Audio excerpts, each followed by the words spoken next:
Greetings, adventurers, and well met, Master of Dungeons here on the Master of Dungeons Twitch channel, twitch.tv/the Master of Dungeons. It is Monday evening. I'm sorry, Sunday evening. It's been a long weekend. Had virtual D&D weekend this weekend. Had Winter Fantasy last weekend.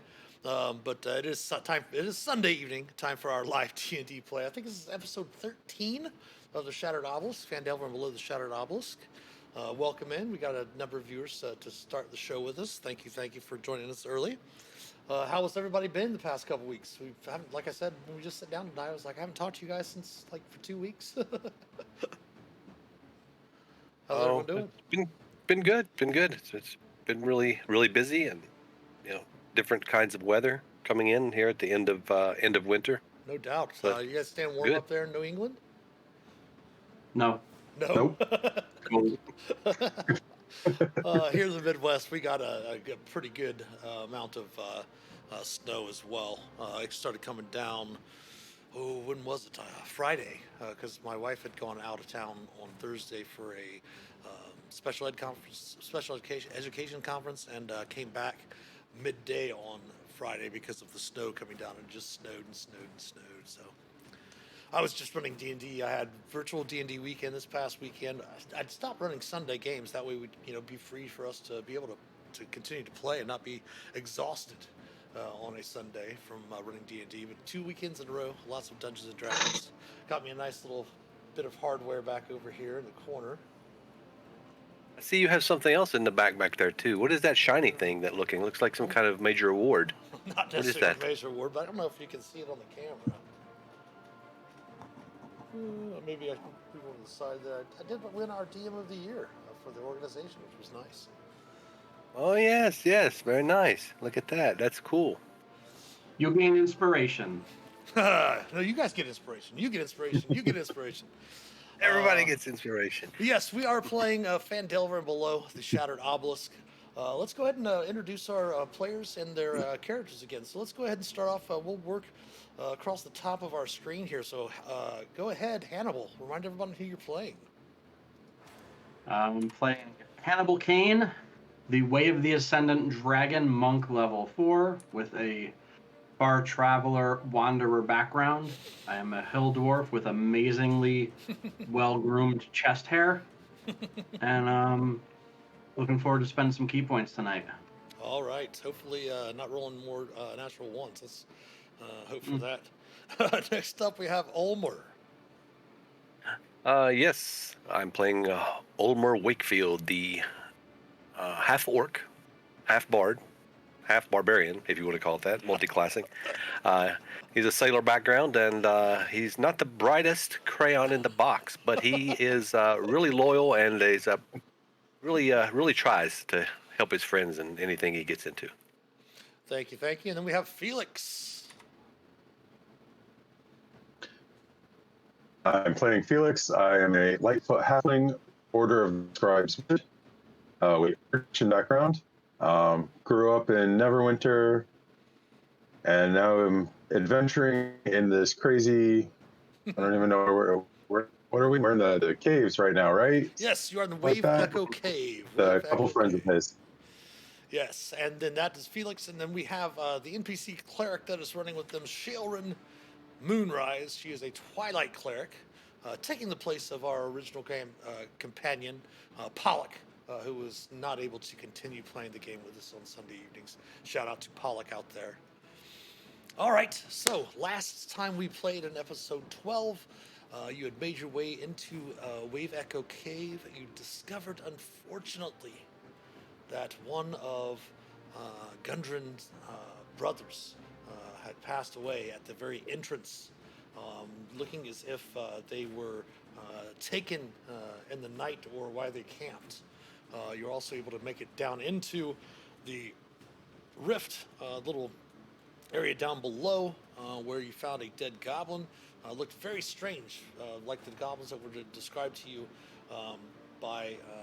You might have, I think, you might have encountered one in the first, in your very first encounter, and then the one of the kids of the village of Fandalen had mentioned the weird-looking goblin, and you did find another bodies. You came down this direction and fought some skeletons from this room, and then they were joined by some ghouls from this room over here, and you hadn't really had a chance. You also noticed that this was probably down here to the south was probably the original entrance to Wave Echo Cave, but you're still looking for Gundren's other brother, hoping that he's alive somewhere here in this cave system. Again, you every once in a while you hear that drumming sound of the um, booming waves, like a rhythmic thunder, pounding waves echoing through the mine. Every minute or two, you do hear that as it kind of rumbles beneath your feet. So, which room would you like to examine first? You also should be able to have see where at least where you've been. I do have Explore mode on for you, so you can at least know what areas you've kind of explored a little bit already. Yes. Okay. I guess we'll search the one that we first went into and fought all the skeletons, and All right. And look by around the in way, there. for our viewers, you are seeing my screen on the Roll20 screen. Hopefully, our players aren't looking at it. So do your best not to give away any any traps or anything crazy like that for them. Checking into that room, that is where you had found the dwarf skeletons and the ogre skeletons as well. Looking about this old, it appears to be some sort of old guard room. Splintered stone benches with heaps of rubble from a partially collapsed ceiling fill the room. Mid-ruined stones and toppled weapon racks are actually really, truly dead corpses of the creatures that you just finished off.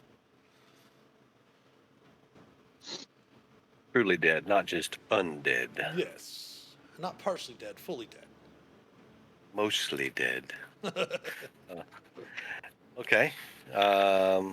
Looking around on at the walls and in the corners, or anything of interest besides the body, or looking through the bodies and.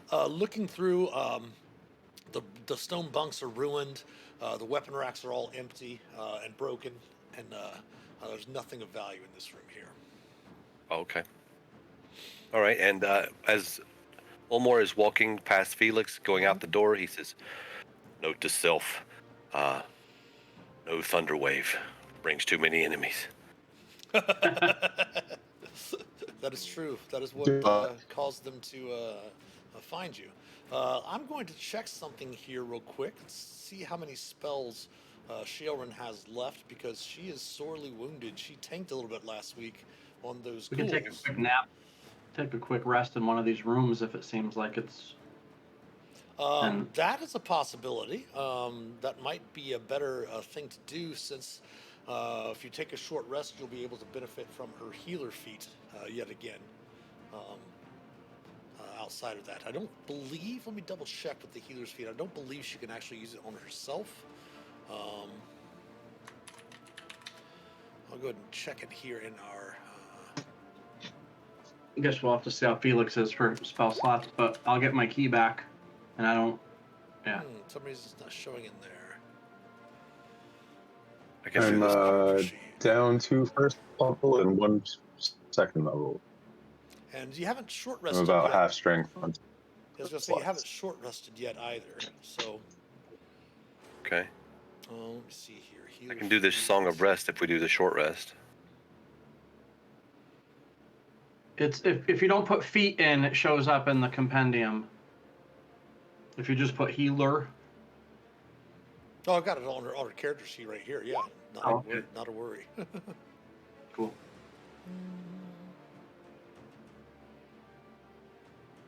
Oh yes, she can. Just a creature, so she can also use it on herself as well. So before, if you want to come into this room and look around to check it out to see if you want to take a short rest in there, you can. Yes, let's check it out. Oops. Just keep an eye on the hallway to make sure we don't get any more friends. Yes, this chamber kind of reeks because the ghouls were in here, but the chamber was once an office or a storeroom. There seems to be a large stone counter, kind of bisecting the room, set with 3 dusty balance scales made of iron that are definitely rusted. Cubby holes carved in the north wall are stuffed with crumbling paper scraps. And of course, there are no corpses in this room now, because the ghouls, after hearing the thunder wave, escaped out the door to fight. Okay. You guys want to nap here or across the hall? Oh, it's kind of stinky in here. You I can don't know. go ahead and search through the room if you want to. Yes, For I'll sure. search the room. Yeah, searching along the walls and looking for anything of interest. Yeah. The first thing is the like the old paper in the cubby holes. Um, they look very, very delicate, almost like they would almost disintegrate if you touched them. But Hannibal, since you're kind of back in that area, and you are a dwarf, that probably reads dwarvish. You note that there are faint markings on a few of the scraps that record weigh-ins and disbursements of ore and coin and such like that.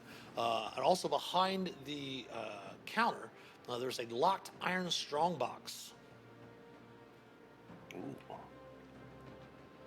Us without a rogue. Locked iron strongbox. Okay. Yeah, but one of us happens to have some roguish tendencies. Uh-huh. I think Ulmer So does if you want me to have thieves. take a stab at it, I What? do as well. Yeah, I've got the thieves' tools also, but if you can do something, Felix, a shot. If you want to take guidance, go ahead Yeah, let's give it. from Shailran. All right.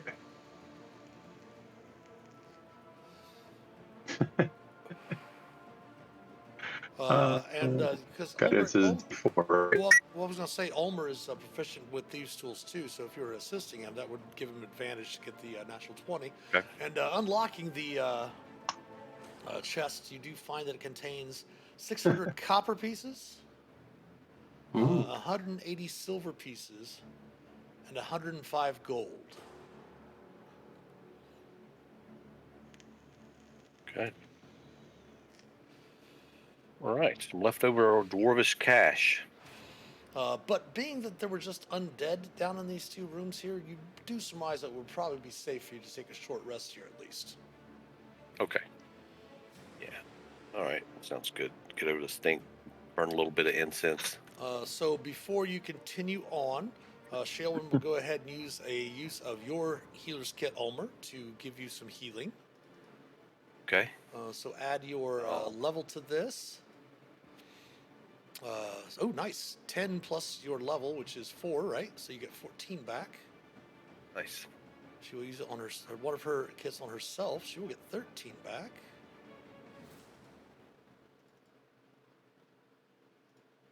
And that will put her down just a little bit, and then you can all take the benefits of your short rest. Okay. 8 points. Hmm. And there's no wandering monsters or random encounters that will interrupt your short rest. So go ahead, and if you want to spend any hit dice, gain back any spells from your arcane recovery. Excellent. From last time. Oh, and Sharon's right back up to full. Nice. All right. Anything else you need to do on your rest? I do believe you have a cloak. I do have a cloak. Did that cloak require attunement? I don't remember if it did or not. I don't recall if it did. I don't see. Let me see. Put it in my notes. It does require attunement, yes. So you can, during the short rest, you can also attune to the Cloak of Protection. Okay. Excellent. Thank you.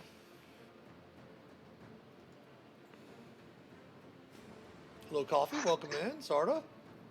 Fingers. Sheaves, thank you.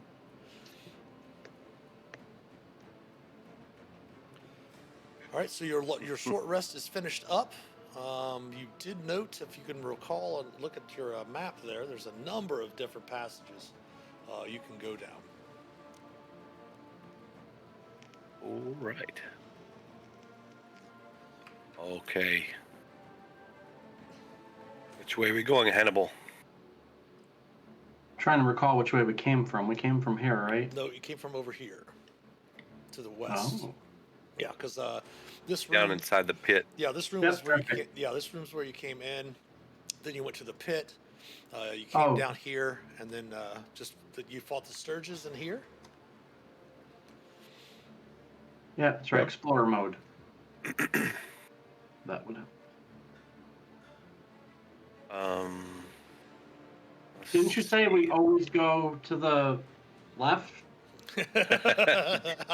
Yeah, Yes, the other left. And since Ulmer doesn't know his left from right, he's been going right. So. Yeah, so Yep. keep going left, right? Right. Left. Right. Yes. Shaylin looks to Felix and just kind of closes her eyes and shakes her head back and forth. Let's go. We're on the right track. And on our left foot. Okay. Do you want to do your usual group stealth check? Yes. Okay, go ahead and give me a stealth check from everyone.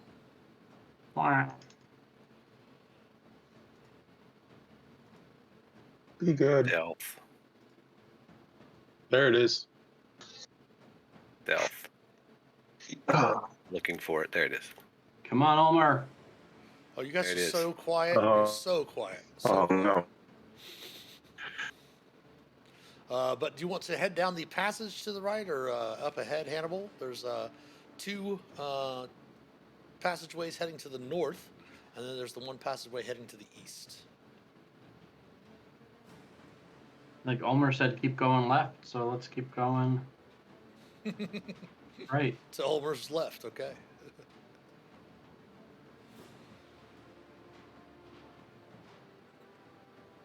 Is anyone checking for traps? Those trees up.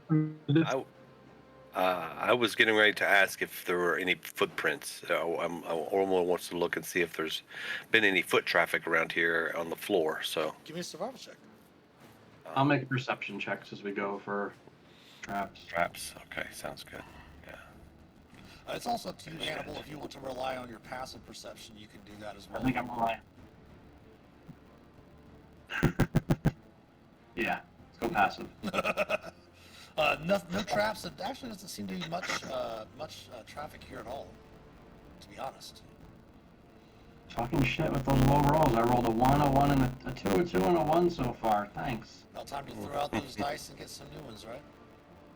Absolutely. Oh, wrong Hannibal. All the way around.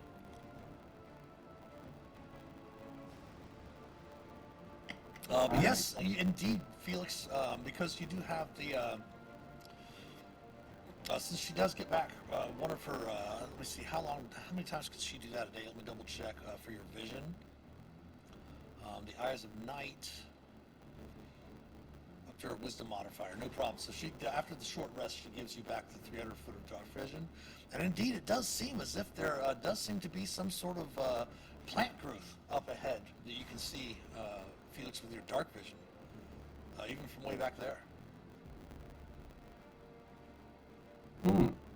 There's some sort of tree or something up ahead of us, guys. Not sure what's going on up there. Let me go first and find out.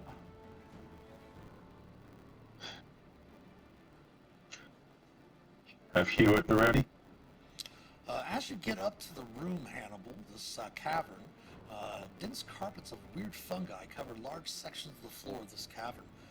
The growth includes puffballs a foot across, weird shelf fungus growing on stalagmites, and large stalks and caps a good 5 feet tall. Some of the puffballs glow with an eerie green phosphorescence.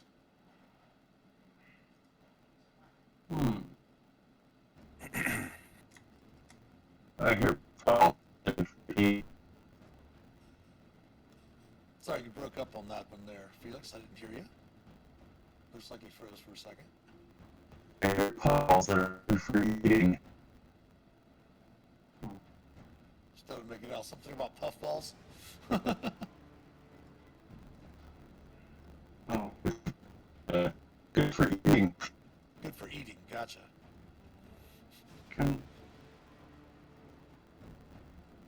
anyone see a path to get through without bumping into stuff? You can see a path over to the corner with your vision. You can see there might be a passageway to the north, maybe something to the west. You'd have to start moving through the room if you wanted to, through the cavern.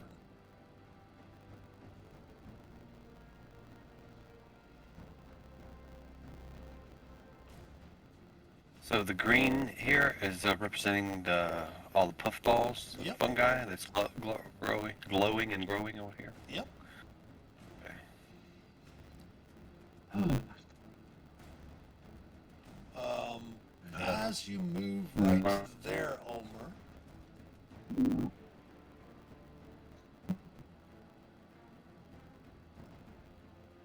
well, pow! It misses you as you see a couple of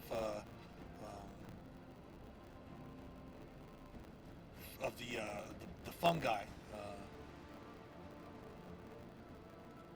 start to try to attack you. Yeah. Oh, Okay. Yeah. I've heard about magic mushrooms. Magic mushrooms, indeed. It is initiative. We're going to change the round back to 1. That last round, that's right. We did go 10 rounds of combat in the last fight with all the combatants. I'll put Shailran up here with you. The bad guys in. Put Shailran in there as well.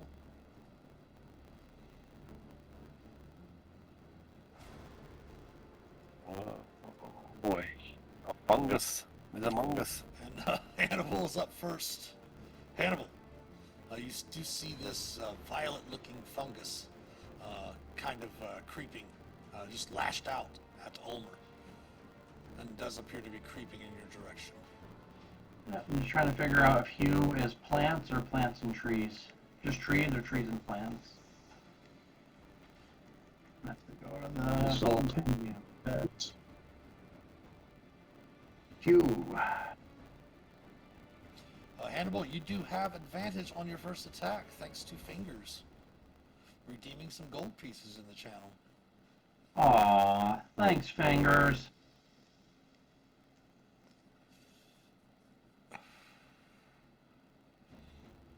plant creature or an object made wood.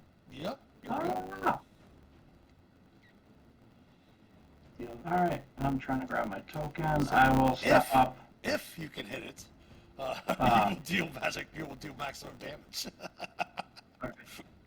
Come on, let's go. Hugh. Swing 1. Bitch. You hit a 24 because you did have advantage from fingers. Thanks, fingers. Oh, very nice. So go ahead and roll your damage real quick, and we'll just max it out there. So would be extra 4 to that, so 13. Sounds good. And your bonus action, Yeah, single punch. that will strike 2 as well. For 4 bludgeoning. Oh goodness. I mean, the viewers see their hit points. I can't really, it's got 1 hit point left. I'll lean back to Ulmer and say it's got a quarter of a hit point left. You finish it. Anything else for Hannibal? No, that is it. Fingers. It's very hard. This isn't typical for us. I don't know what it is. Right.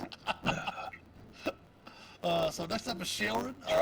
She's going to go ahead and point to the north. If there's another one up there, she's going to move 5, 10, 15, 20, 25, 30, 35 over to here. And she is going to go ahead and toll the dead, the one in front of Hannibal. Attempts to toll the dead, I should say. Still not rolling the damage. That's very crazy. Attempting its wisdom saving throw.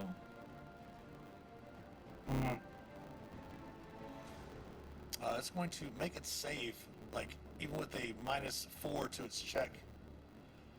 Oh, yes, this is typically you guys. This is typically your group. Felix, you're up.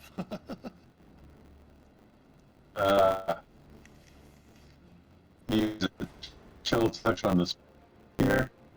One to the north. Okay. AC of Yep. 17 will definitely hit. For 6 necrotic. 6 necrotic damage. They are not resistant to the necrotic damage, it seems. Anything Cool. else?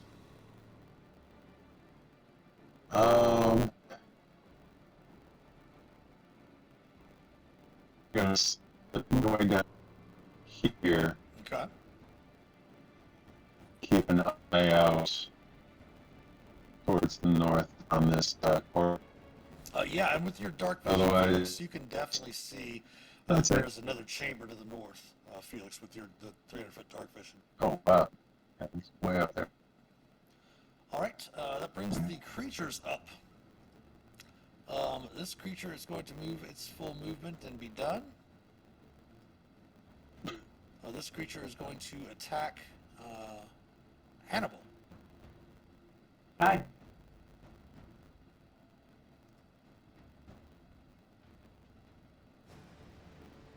So let's see how many it's going to make.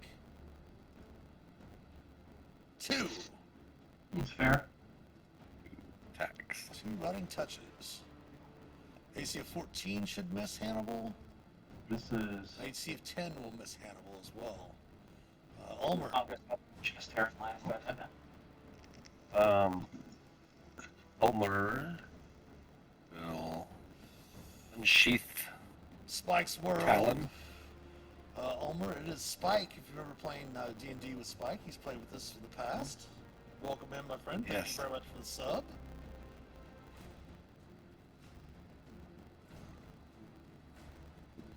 Oh, you played in a couple of campaigns with him. Yeah, you have. That was, just when the pandemic had started as well, yeah. The 8 will hit. Oh, okay. They I have, was like, they have an AC of he's not. They have an AC of 5. Okay, great. I was like, what? Oh, yeah. No raging yet. I'm not that mad at these mushrooms as of the moment. But yeah, this regular 6 slashing. Yep. Any more movement? No, he's gonna stay right there. All right, top of the round, back to Hannibal. Right.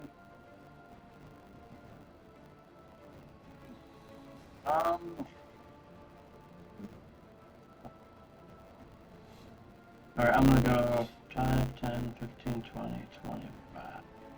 Just not walking through the bush, I'm gonna go around, I don't know why. And I'm gonna hew at this guy. That will hit. Sweet. 13 points of damage. 13, yeah. That's right, we don't have to calculate it twice. Yep.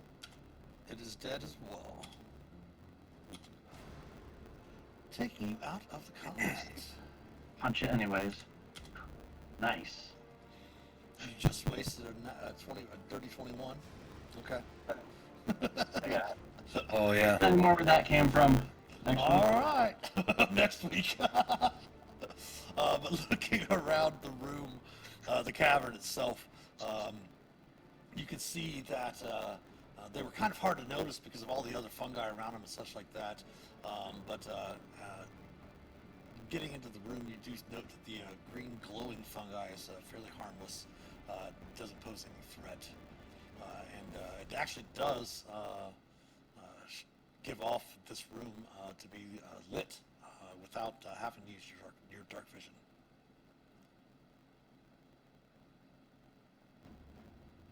Interesting. And checking around, you do note that the only passageway out is the one from which you came and the one to the north. Those are the only passages into the cavern. Okay. Oh, so this over here is not a passage; it's just a grotto, a little Yep. Correct. section. Omar will kind of walk over here and start looking. He wants to check out this little grotto place. Sure. As you get back in there, you just see again more. This is more of a natural cavern. Okay. Unlike the 2 rooms that where you had the office and such like that, those were non-grotto. But yeah, there's really nothing. I wonder if this is like a farming area. Maybe. Most of the fungi doesn't really look edible. You can give me a nature check if you have nature. I do not. Let's just go. I don't, but I will use my jack of all trades Sure. skill there and attempt it.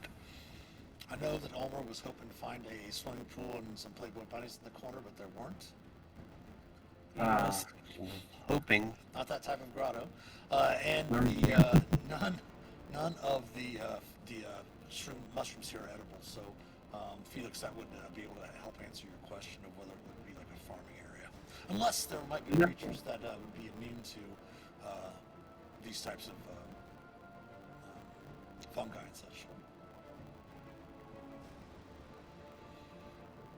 Life's too short, So Felix. there's You never some- know until you try. Doors to the north. Yes, indeed. There's some doors to the north, and some stairs up there too. So Oh. Mm. All right, let's keep going to the left. To the left. To the left. As you get into this room, Hannibal, glittering minerals in the ceiling of this large cavern catch any light and reflect it back to create a great impression of a starry night sky. Dozens of skeletons, many crushed into fallen debris, are scattered across the floor. The cave is large enough to contain 2 freestanding structures. Each of these stone rooms seems to be proportioned for human use, as opposed to the dwarf-sized doorways and furnishings elsewhere in the mine. Both structures, the one you can see just above the stairs to the north and the one to the east.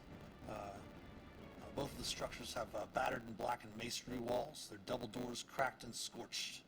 And the cavern is divided by an escarpment into which a flight of stairs has been cut, passages leading from this area to the north and the west.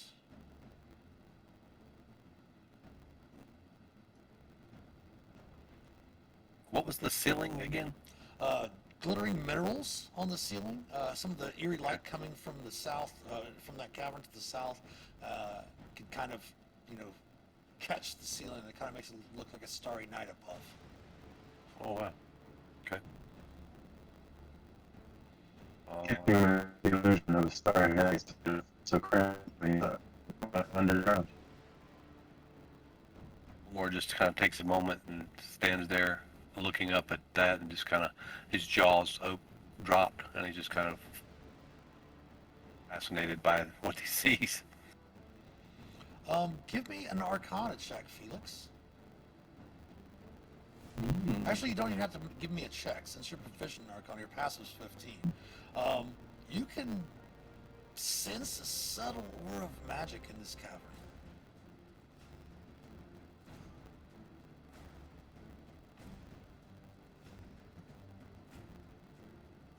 Floor, guys. The floor what? Slight aura of magic. Ah, Cavern. like oral magic, gotcha. Oh, magic, where? I'll look around. No, you can't really see it, but Felix, you can kind of sense it. Ulmer was looking Yeah. for it though.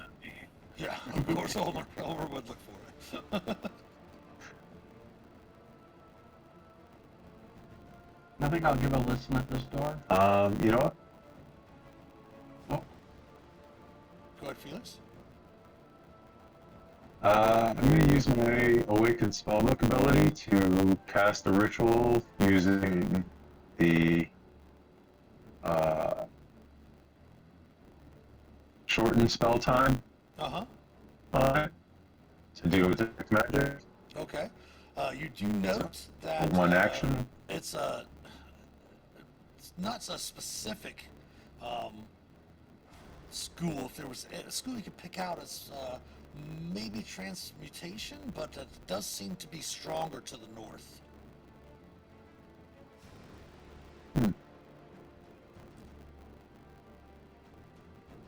Transmutations. Hannibal, go ahead and give me a perception check. You weren't listening to the room there.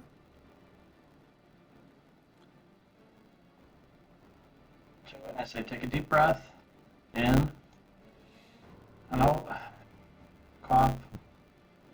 You hear nothing on the other side of the door. The coast is clear, shall we?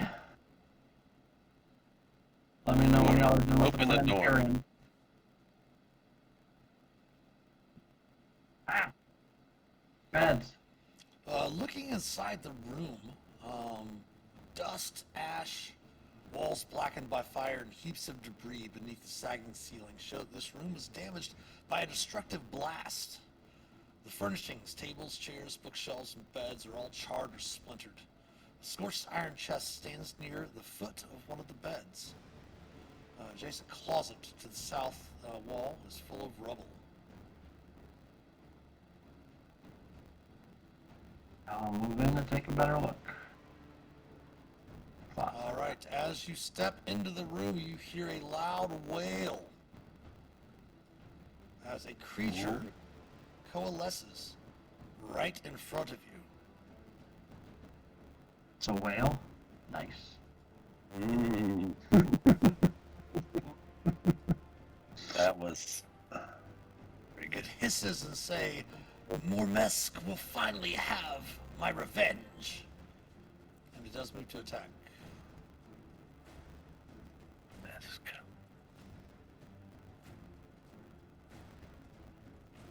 Man. Those dice are no good.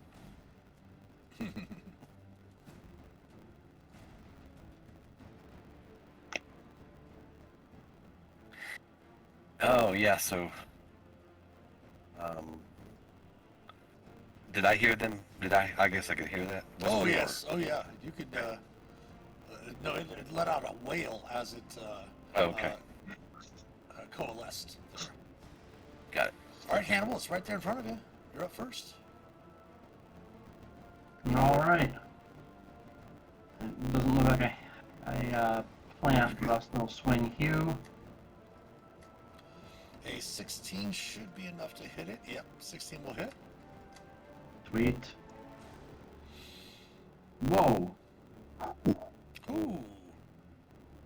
How come we were doing Nice. 13 damage as max before? You must have miscalculated. Nice. That one hit point it had left. Son of a gun. That is what the wraith. That is what the wraith looks like. Yeah. Yeah, it's pretty... I yell to Ulmer, get in here. We're fighting a whale and a wraith. A whale wraith. In case any viewers are wondering, intelligence is the dump stat for both, I believe, Ulmer and Hannibal. All right. Yep. Next up is Felix. Unless you have another punch, okay, go ahead. 13 will actually hit. Sweet. And that 15 didn't go down as much as I thought it would. Arr. And I guess I'll just take a little more movement to get behind it. Just give my friends room to come in. Okay. Felix, you're up. We are, of course, in the Wave Echo Well, I Caves, can is what just we, see the Yeah, you're fine. so I can just see the top of it. I might move here so I can get a slightly better view. Okay. Yep. And let's go with the chill touch for now. Ooh. That's a crit. Nice. Go ahead and give me another. Go ahead and give me For 2 another D8. damage. Go ahead and give me another D8. Okay. Oh my goodness. Oh, really? Come on. This is so your group. This is so your group. For 2 damage. A group name. Yeah. Or I think That you has have an first arm. dice. It has a disadvantage effect once against me until the end of my experience, so. Yep. Disadvantage on attack rolls against you. Against me. Yeah. Yeah. All right. Anything else, Felix? No, I'm gonna stand here Okay. figured out how square shot just didn't do anything to it. Okay, so Shailrun's going to come through here, open this door as a free action, so she doesn't have to move through Ulmer. Seeing the Wraith, she's actually going to spend her last first level spell.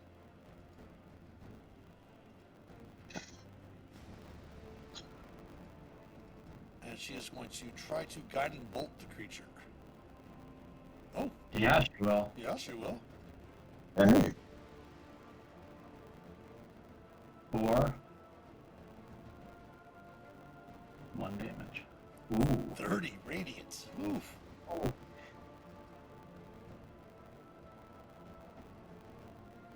And it is not vulnerable, but it will still take 30 radiant damage. Holy smokes.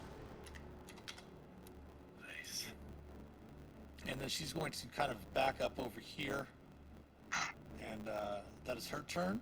The Wraith is going to... He's very angry and rage-filled. He just took a bunch of damage. Hannibal, go ahead and take a attack of opportunity if you wish. If you have a want to use your reaction to swing Hugh. I will. With the critical miss, and she's the Wraith Mormesk is going to step up and try to use their life drain on Shailrin.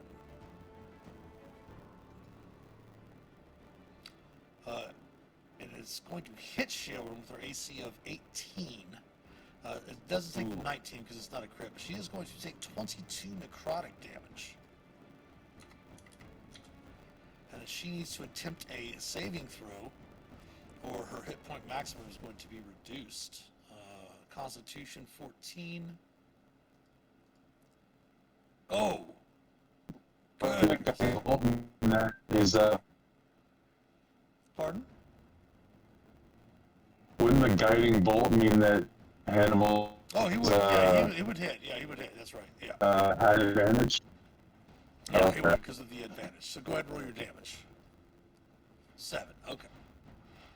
Good call. But everything Felix. else still happens. Unfortunately, that's not enough to finish him off. That Oh, was okay. Mormesk's turn. Ulmer. Okay, he sees it's coming after Shailrin. He doesn't shut the door.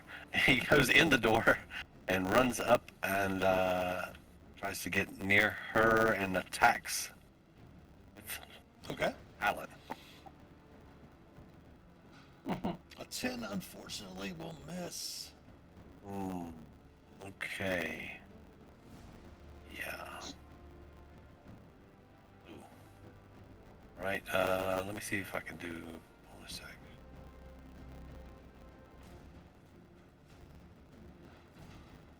Yes. With the one bonus action, I will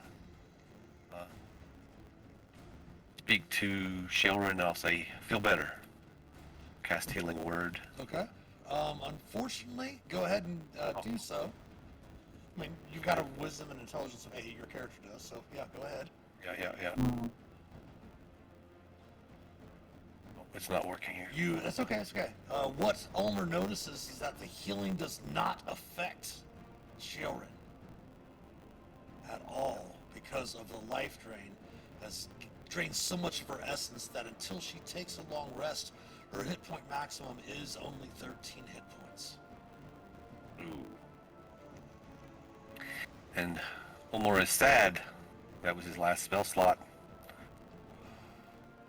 So, okay, in turn. All right, Hannibal.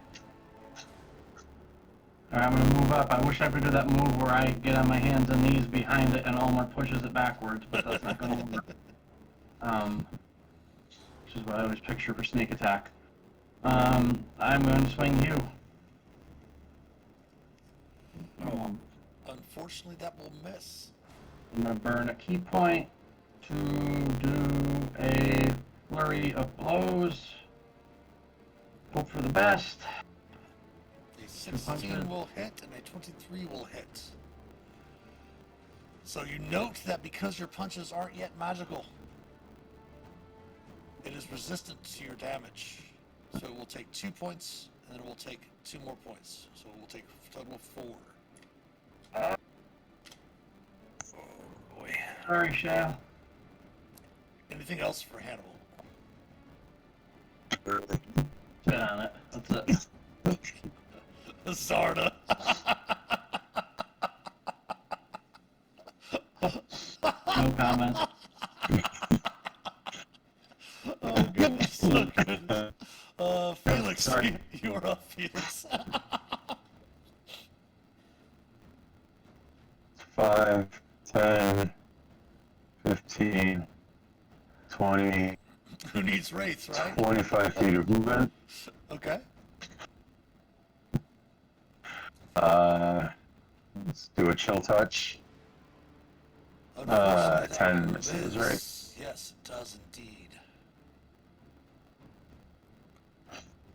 Anything else for Felix? And that's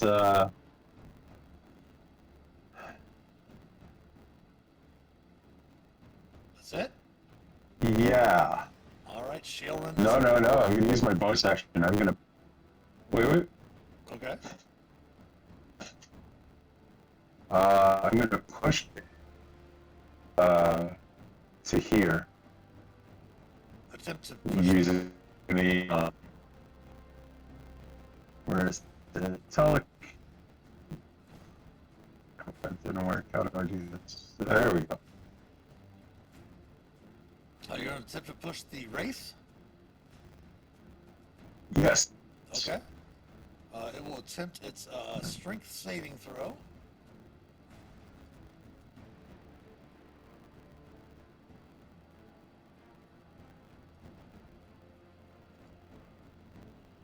Ooh! It will save. Yeah. All right. It was a All right, well, it was a shot. Sheilran is up. Oh my goodness. What is she going to do? Let's see how many spell slots she has remaining. She has 0 first level. She has 3 second levels, however. Actually, no, she only has 2 because she did pull out her spiritual weapon last session as well. Did you forget to take damage off of your bonus hit points for showing? Or temporary hit points? I did. Let's go ahead and reduce those to 0, and we'll add On it. 9 back to this. There we go. She's at 22. She is going to go ahead and use her Moon Touch Longsword and hope she hits. Which she does. Awesome. The creature is at 1 hit point. Oh. It is up. She can't heal herself. So, the creature is going to go ahead and try to life drain her again. No. Hitting. Oh.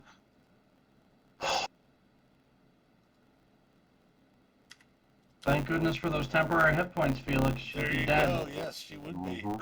Attempting her saving throw. Constitution 14.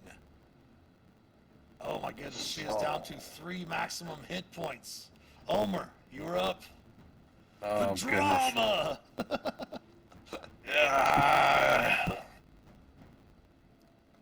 Homer says die again, and attacks with Talon. Hits. 17. That will hit. Finishing off the Wraith. Yes. Ooh, goodness. Oh, damn. Okay, let's do this. This right here and this right here. Falls to her knee. Barely able to stand with the vitality being drained from her by the Wraith, the maddened Wraith from this chamber.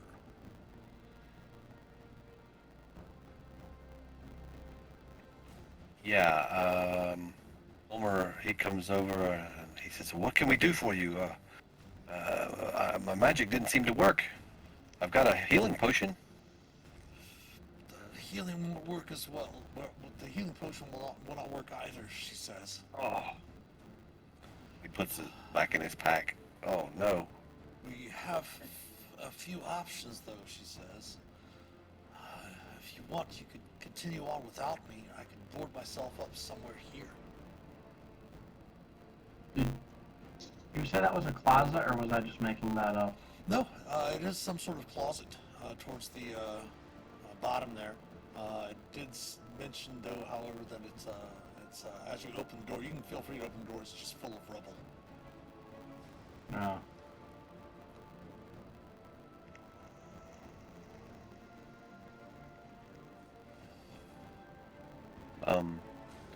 Well, I don't think we should just leave you here.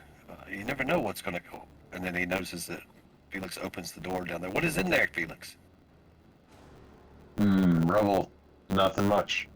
Oh, okay. Rocks. Well, She says- maybe we could all hole up here and rest. Drag these beds into the closet. She says if you can clear a area for her in there, she will shut herself up in there until she's able to recover. But time is of the essence. She should try to find the Gundren's brother and continue on Okay. without her. She will rejoin you when she can. Elmore checks out the room. He says, well, okay, well, it looks like it might be safe enough. Sure, we'll. If you think it'll be okay. So he picks up a bed and carries it in there. The beds are all broken and charred, by the way. Oh, okay, so, all right. Yeah, so he says, well, He doesn't know that. He's slow. That's true, he is. Better Yeah, than yeah. rubble. Rubble. Yeah. But yes, with your Mattresses and pillows and blankets and everything's, like I said, it looks as if this room was the result of a massive destructive blast. Most likely how that wraith died when they were human. Okay. But she does say that as soon as she is able to rejoin you, she will be there. And okay, she is all right. immediately going to go into long rest mode. So unfortunately, my friends, you're going to have to travel on a little bit longer without your healer. Oh, She sugar. does mention that if you need to, that she still has uses left of her healer's kit. If you need to come back to her for some minor healing, she can do so as well. Okay. But she's not really going to be able to take a long rest yet, but eventually she will have to.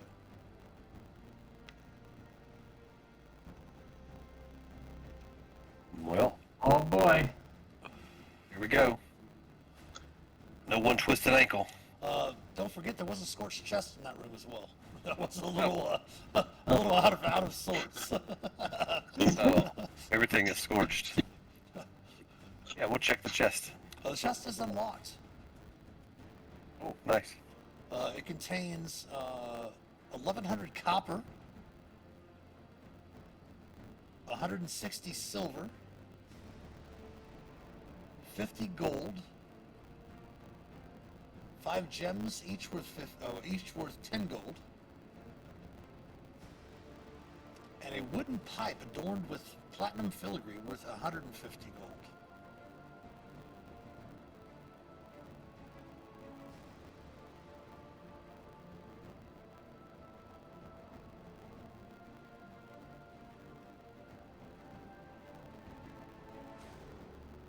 Like a wooden smoking pipe?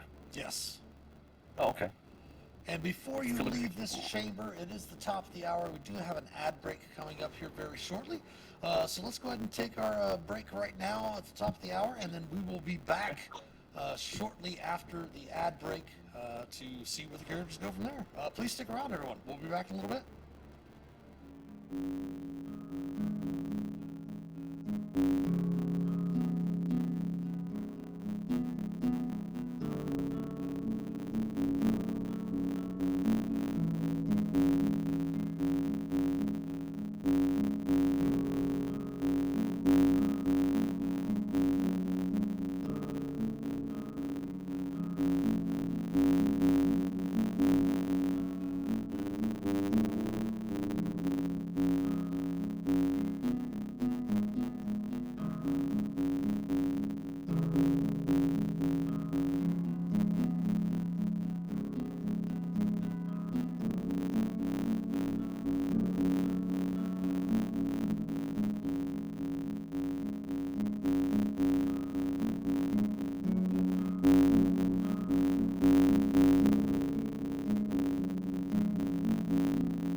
All right, we're back. No healer, no worries. What is going to happen to our bumbling adventurers without their healer, who has been put out of commission by a couple of unfortunate hits, some life drains from a specter. They have holed her up in a closet in the remains of a wizard, what appeared to be a wizard's bedroom at one time, and she is going to be resting there for a long rest. Keep in mind for her, however, It is Shailrin. She is an elf. So she does trance, so her short rest exactly is only 4 hours instead of 8. So you Long get- rest, yeah. Yeah. So if you can last 4 hours without dying. Okay. But yes, again, Felix, that magic, you still sense it with your arcana, and it's growing stronger as the farther you go to the north. Let me get in the light area here and remove this so you can see a little bit farther to the north. There we go. All right.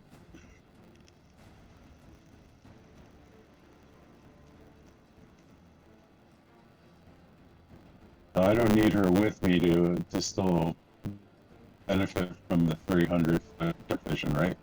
Correct, yeah. But it will only last for an hour. Okay. So after about an hour Yeah. or so, yeah. Probably fine. You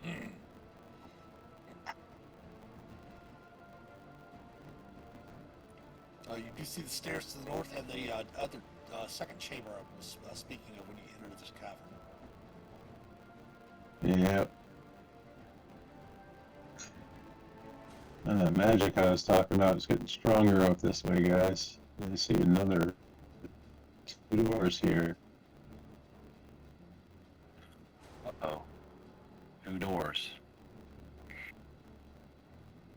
Maybe another wraith is in there. Another one. Thing in here. It's fine. Felix has an AC of 17. Let him take it. I'm gonna. He's gonna tank. We've all got that. And lucky you do also have temporary hit points from her as well. Ah, That helps. Yeah. let me go first. I have the most hit points. I was gonna say, just take a listen at the door. Sure, go ahead and give me a Sorry. perception check. What is it saying? The knee pads of Allure. Nice, with Munchkin. You don't, actually you do hear a faint whistling. My passive 15. Got anything more? Like a something whistling. Not like an object, but like...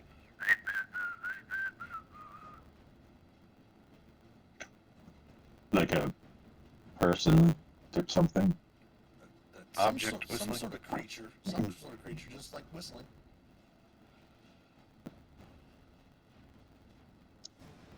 Is it a recognizable tune, or is it just a low, No, like just like single note? somebody's bored and whistling. Let's help them be unboard. Okay, Gentle. Oliver would like to try to... He'll try to open this door very easily, very quietly. Can he... Oh, he wants to try to do it very quietly and Go just ahead and peek in. give me a stealth check first. Okay. Nothing. We'll go... Ooh, you are extremely quiet. Go ahead and give me a sleight of hand check now, then, if you would. Okay. 1. As the door opens, it creaks a little bit, but you're able to, you can kind of dodge over in front of the other door right before with your stealth check to see in the room. And I will go ahead and give you a handout of what you see in the room itself, actually. Let me close this down here. Pull this over here and open this. The first thing you see is you see a creature right in the middle of the room. Oh, cool. It seems to be the thing that is whistling. But beyond it, in the room itself, it kind of sits in the room like this. Oh. Oh. Yeah. And it Open the door and push it Felix kind of in. turns to the door and says, "Dwarves, have you come, dwarves?"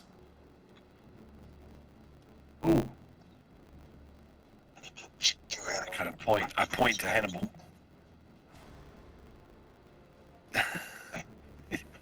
Just push through the door. Ah, yes, a dwarf. Ah, I've been doing my best to guard the Forge of Spells as the human wizard has instructed me to do. It's been a while since I've seen any of you. I'm Good job, assuming good job, you're Esther. you're still working on the mines and churning out the ore, I'm assuming. we are busy, work. Ah, yes, yes. Have you dealt with the wizard? He was doing something with the undead and such like that. It's, of course, not that big of a deal to see the undead around here, but you know, perhaps we might have a discussion about my service. I've been here for some time now. I would really like to go home. I think things are pretty close to in order here. I don't imagine you having to be here much longer than you want to be. You've been doing a great job. Oh, why, thank you, good sir. Go ahead and give me a deception check if you would, Hannibal. Keep in mind you do have your inspiration. I was saying with advantage because I am a dwarf trying to speak to him in dwarvish, but I will use my inspiration. He's for actually sure. speaking in common. So I keep switching back and forth accidentally. But yeah, I will roll up my inspiration and deception. This is gonna suck. Oh! No. Your DC was Good. indeed a 15. The creature looks to you and says, "Thank you, good sir. It's been a pleasure serving the wizards and the dwarves here in the Wave Echo Cave, and I am going to depart the Forge of Spells to return home. Thank you very much." There's a little person and a half orc out in the hall there with me. Good job. He just actually disappears and returns to his home plane. I was gonna go fist bump one of his eyes, but split. But as the creature is now gone, you're able to take in the room. The large workshop is badly damaged by some sort of ancient spell battle that laid waste to the mine. Work tables taking up 2 corners of the room are scorched, and the plaster is burned off the masonry walls. In the middle of the room, a stone pedestal holds a small brazier in which a eerie green flame dances and crackles. The brazier and its pedestal appear to have been untouched by the forces that destroyed this area. Behind the brazier of green flames floats a spherical the creature you just dealt with, and its raspy voice, it had, after the discussion with Hannibal, it had disappeared.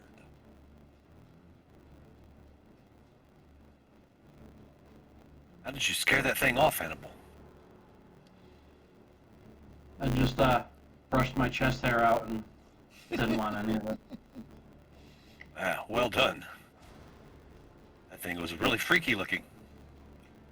It went home. Its shift is over. Felix, with your passive Arcana of 15,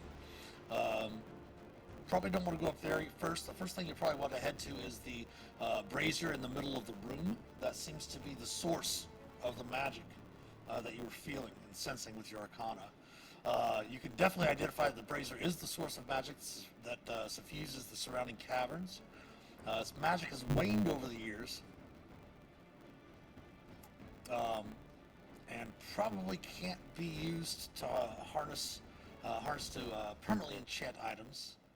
However, examining it with your passive Arcana, any non-magical weapon or suit of armor that's bathed in the green flame for at least a minute becomes a +1 weapon or a +1 suit of armor for up to D12 hours. You also know that removing the brazier I will, from the Forge of Spells or dousing the green flame will forever deprive it of its magical power. I will relay that information. Okay. I know that, let's see, we all have a magical weapon of some sort. And myself and Hannibal don't wear armor. Neither does Ulmer. I don't remember if Omar does. But...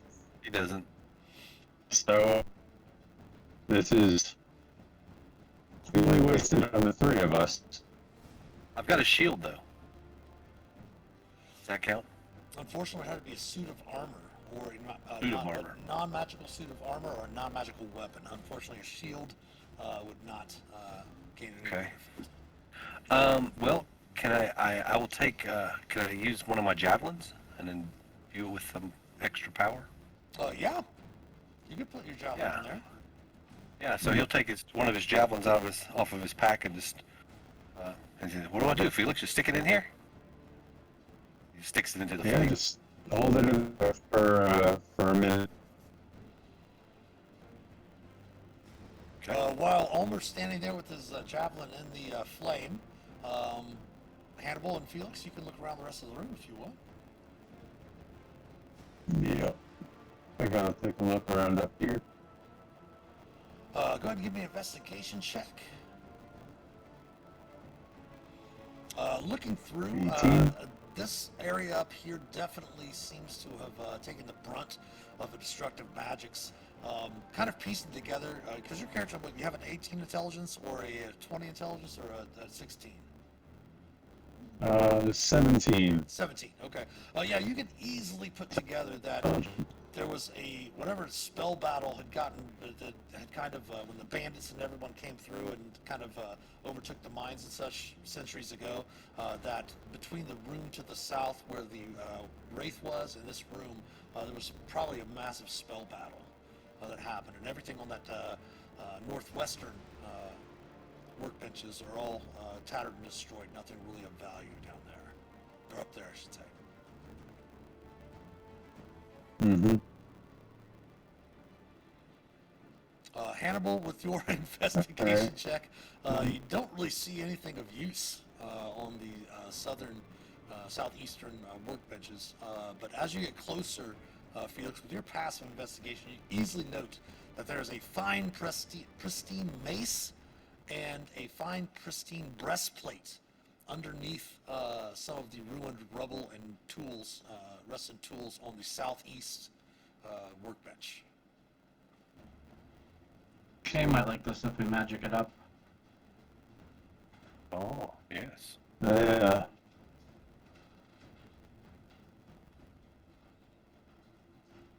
Do you want to take a few moments to ritual up? I was going to say, do you want to take a few moments to ritual up your identify spell? Yeah, we'll do that. Yeah. Okay. And while you're working on that, Ulmer, you can have your pull your javelin out, and your javelin will be a +1 javelin for 12 hours. Oh, nice. Okay. Cool.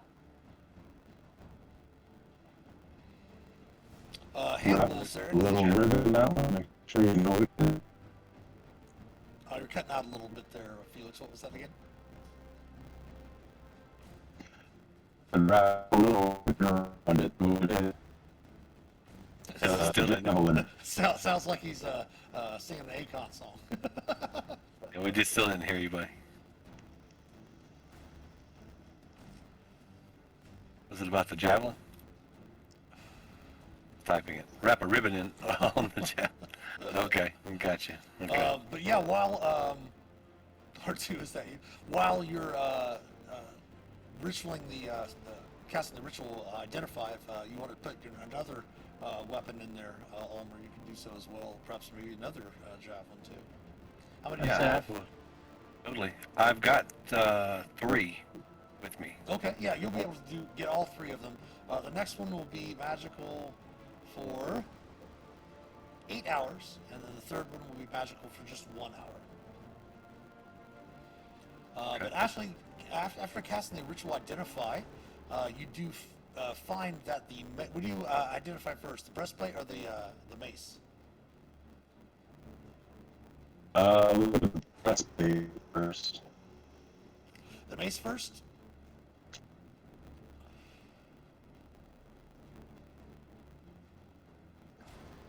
It is a mace known as Lightbringer. It was made for a cleric of Lathander, the god of the dawn. The head of the mace is shaped like a sunburst, made of solid brass. The mace glows as bright as a torch when the wielder commands it. While glowing, the mace deals an extra d6 radiant damage to undead creatures. And it is also a +1 weapon as well. These things would be so wonderful in the hands of your cleric Shailrin. Unfortunately, there's a number of hours before she's going to be able to aid you. And as you're looking through the rest of the things, there's also an area to the north while Felix is ritualing up the next identify spell for the breastplate. You can head into the north workroom there fairly easily. Hannibal, while Ulmer's working on the javelins and Felix is casting Identify. And you can note that the small room's a separate workspace where items being prepared for enchantment were polished, painted, lacquered, and otherwise finished. Just like the main workshop, it is heavily damaged. But once you get your second ritual is finished, you note that this is what the breastplate is, Felix.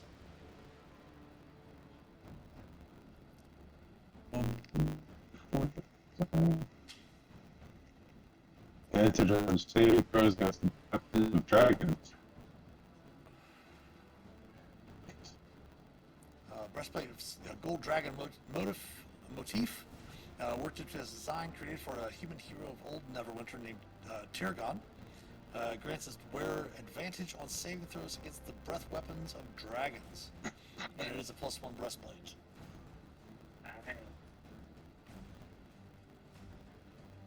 Very cool. Again, another item that would be very useful on your cleric. She were with you since she does wear a breastplate. Well, in the meantime, Ulmer will he'll hold on to the items, but he'll also have that mace just in case. Since Felix told him what it does, he said, "Well, if I find any skeletons, I'll just try to bash them with that one." We do have a visitor with us. My cat, my familiar, must have escaped from my wife's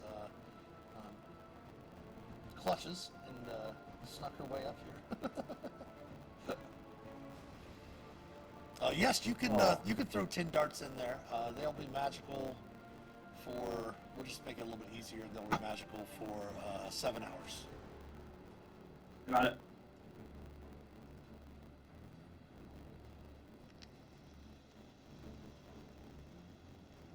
Cool. But this definitely seems to have been the Forge of Spells, and obviously it has been damaged.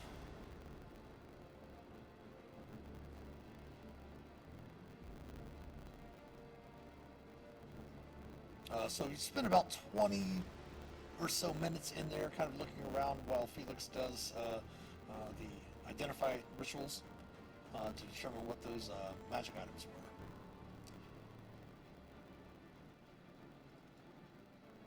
Where would you like to head next?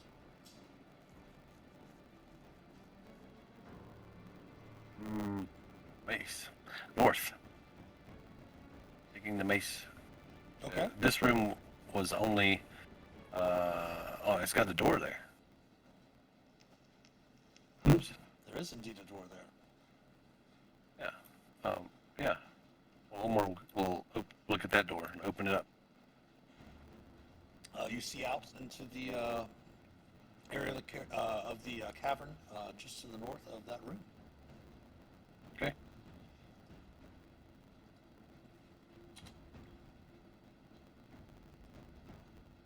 Before anything burn on the Actually, Felix, hold on. that can be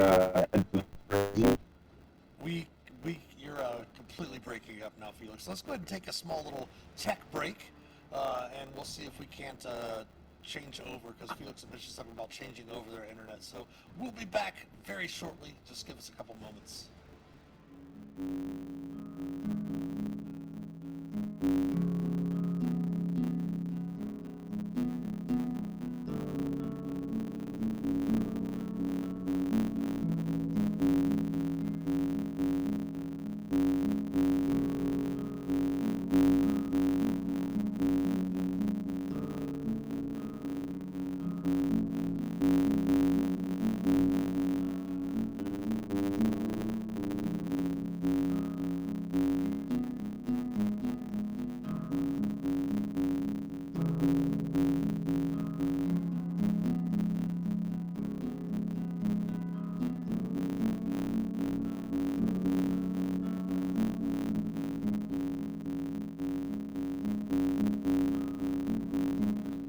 All right, yeah, Felix switched his internet around a little bit, and we should be working a little bit better now.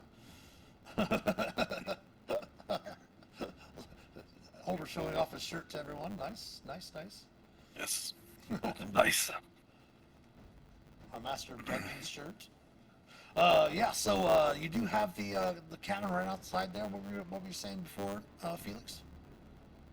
I was going to ask if there was anything burnable that I could add to the brazier to maybe get the fire going up a little bit higher than it is now.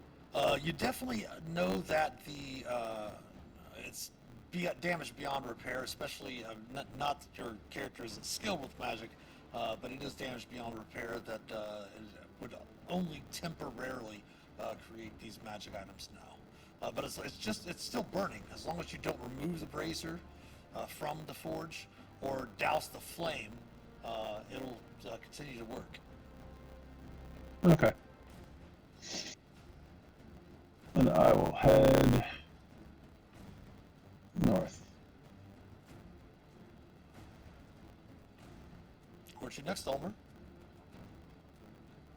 Stepping outside, To the you left. note that there is a stairwell going down, and there's also another passageway to the east.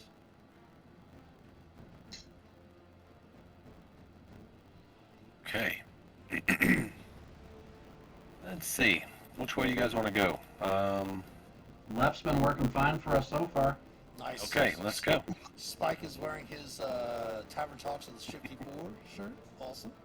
Nice. Oh, cool.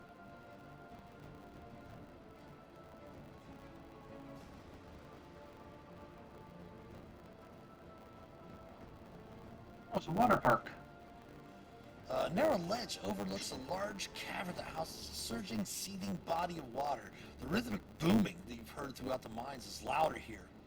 At regular intervals, a fresh surge of water funnels into this chamber and slams against the wall just below the ledge. The echo suggests that this cave might be one arm of a much larger cavern to the northeast.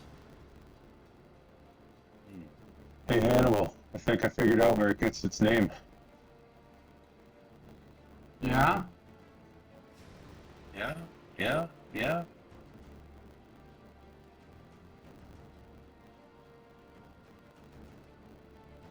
The wave part or the echo part? Art. Yes. Okay. Wow, look at that. Yeah, how far is it down to the water from here? Once you get to the ledge, you can see that it's about 15 feet to the water. Okay. The ledge is about 15 feet above the water level. Who's gonna be the first to pick up a rock and throw it in? If you said that out loud, Ulmer will bend down to grab one.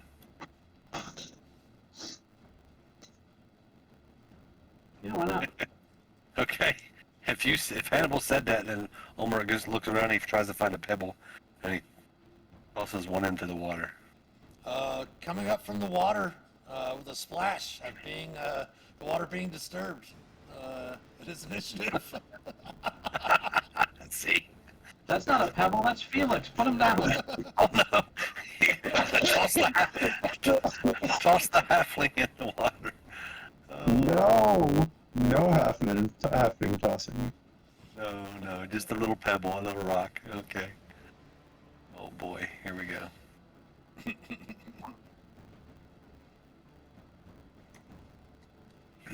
And you wonder why you get into the predicaments you do. No, we don't wonder. Not at all.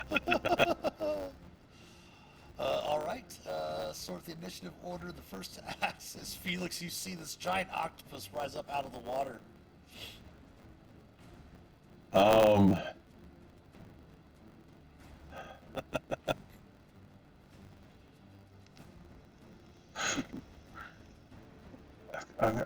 gonna start. You know what? I'm gonna start with a mind sliver. Okay. So DC 13 intelligence save. Attempting its intelligence saving throw. Makes it. Spot on. I was just gonna throw it some rash And, and start attacking it.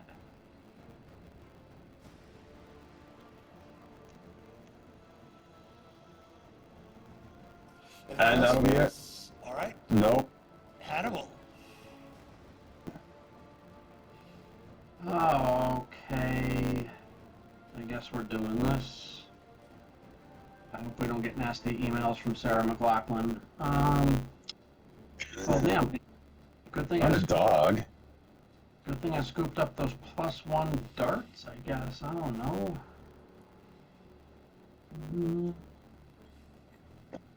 Let's see how a dart works. I have dart, so we'll just have to add 1 to both sides of this. That's fine. Nice. And that one. That's a 7, not a 6. That magical +1 is not going to help turn that one into something else. Anything else? Alright, I'll step back. I can't punch from here. All right. The giant octopus is up.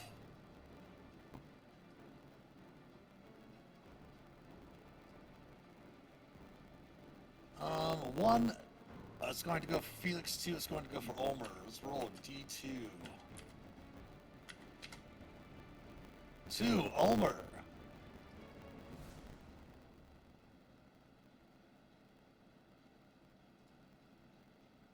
AC of 15. Nope, I got 17. All right. You're up. Okay. I have a correction. Do actually have 4 javelin, but I guess I magicked 3 of them. You can magic all 4 of them. It's fine. Okay. All right. So yeah, I'll just toss number 4 javelin, the one that had the hour, I guess, and Okay. use it as a sacrifice to try to hopefully hit the thing. Okay. All right, here we go. Javelin. Oops, that's not working. AC of 14 will hit. All right, great. 8. It takes the damage. Anything Okay. else? I step back a little bit, Okay. and that's it. Top of the round. Felix, you're up. Let's try a chill touch this time. It's 6 necrotic. All right.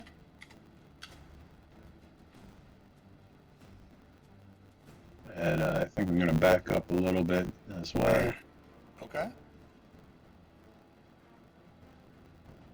Hannibal, you're up.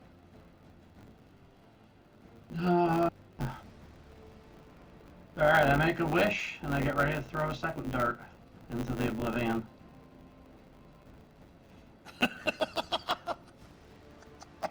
I wish for new dice. That will, of course, miss. Anything else for Hannibal? Nope, Hannibal's gonna pull his character sheet out of his pocket and figure out if he has any more uses of Dragon Breath. I think I used all 3 last time. All right. That's The it. octopus is up. Double check here. All right. He's going to move over here. Lash his tentacle out at Ulmer here.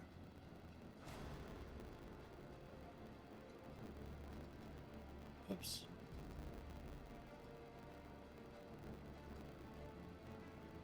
A 9 will miss. Ulmer, you're up. It actually is going to climb up to here.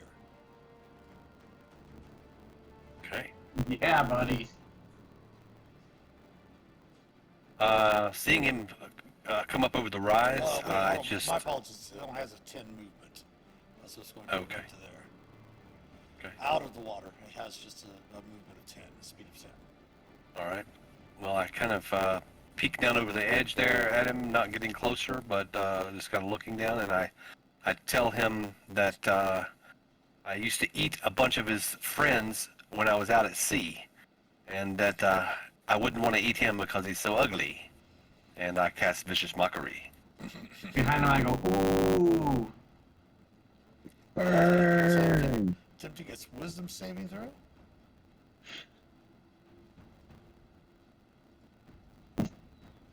It makes it save. You just look like you pissed it off. It doesn't look like it's Okay, yeah. matches. And Olmor is not much of a poet either. He can play the music, but he's not great Of at course, I putting the words completely together. didn't understand what you're saying, but you know. Of course, yeah. All right, yeah. So with that, I will, since I'm out of its range, I will move over to here. Let's see, 5, 10. Yeah, I'm gonna run around this way and kind of get a side angle look at him Okay. coming up the side of there. It's in turn. All right, Felix, you're up. Well, she'll touch again. Never mind. Get off my Missed. dice, man. Use your own dice. Oh my gosh. Back up a little bit. See, we're just 10 foot back up. It's going to take an attack of opportunity as you move out of its reach. It has a reach of 15 Okay. feet. AC of 19. That hits. 12 bludgeoning to our halfling wizard. And you are grappled. Until the grapple ends, you are restrained. Oh, so I can't move from where I was then, so. You can move to right here. That was where you would have moved out. When you moved to there, it would have moved out of its reach. Hannibal, you are up. If I move up to here, am I able to heal it? Yeah. I haven't played the physics of the map, but neither one of those reach. Alright, swing you with the good dice. Hey, you hit. Yeah. All right. And I'm gonna punch it and say, stupid calamari. That will hit. Anything else? That's it. All right. On the giant octopus's turn, you can take an attack of opportunity if you want, Hannibal, but it jumps back into the water, pulling Felix with it. Glug, glug, glug. Oh, that was the damage. No. You Hefner. Again, I mentioned there was no water in the grotto. 13 will hit. For 8. And it will swim out this way, over to here, bringing Felix with it. Hi, Felix. Felix, you are under the water as well. Okay. Ulmer, Oh. you are up. Okay, can I see? Actually, it is going to take an action once it gets into the water. It's going to do this. Oh yeah. Okay. Of course. I'm gonna say to Ulmer, I don't know, Shay left, Felix left, why don't you go grab a pint?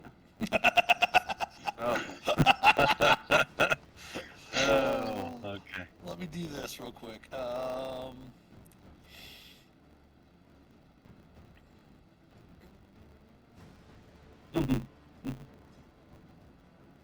Okay. Yeah.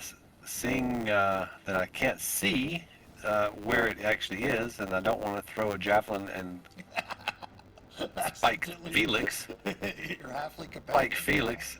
Yeah. Okay. So I do have a dagger.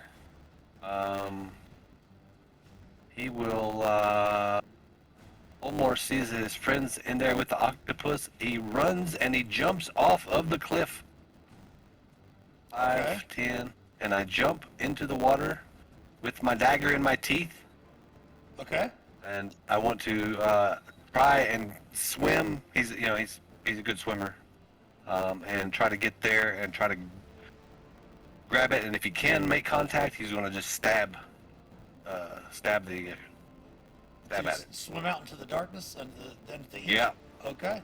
Yep. starts trying to jab out because I mean you are using a piercing weapon like in the water, so underwater combat you can do that, but you do not feel it strike anything at all. Okay. All right. Well, I will resurface after I didn't see anything, and I'll try to, of course, swim. If any movement, let's see, 5, 10, 15, 20. No, I'll just try to swim a little bit over to start getting out of the ink. Yeah, And I guess in turn. Yeah, I was gonna say if you don't have a swim speed, it is considered difficult terrain still for swimming. Okay, so then and I'll just stay there then. Top of the round is Felix. Felix.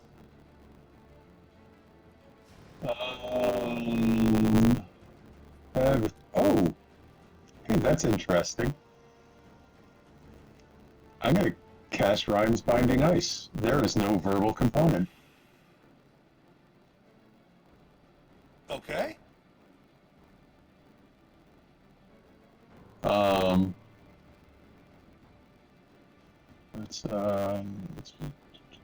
we go. 30-foot cone. Constitution saving throw. All right, attempting its saving throw. Actually, my apologies. I do have to have you do something at the beginning of your turn before I make the saving throw. I do need for you to give me a strength save first. And if you fail, you have to talk like this. And yes, you are definitely under the water this time. Just going to attempt its strength save. No, Constitution save. Or con save, sorry, con save. What did it roll there? I'm still going to keep the roll. It was a roll of 5. So it's still not. What's your DC 13? It does not have 13. 8 plus 8 to its con save. So it's going to fail. So go ahead and roll the damage.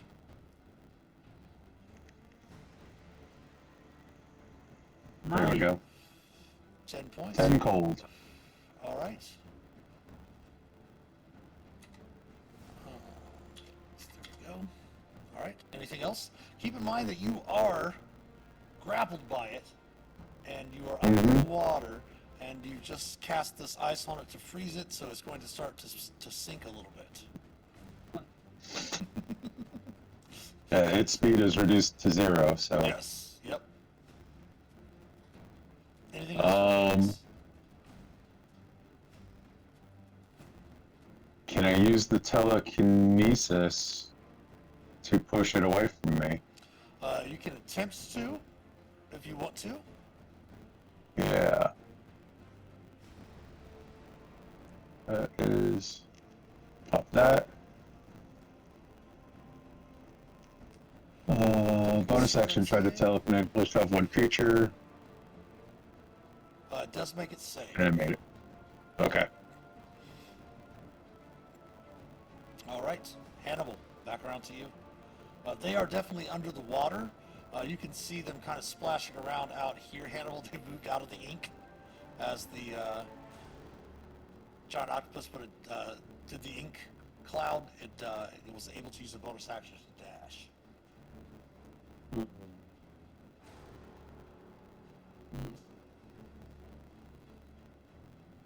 So if I was to throw a maximum 60 range dart into the splashing, it probably wouldn't.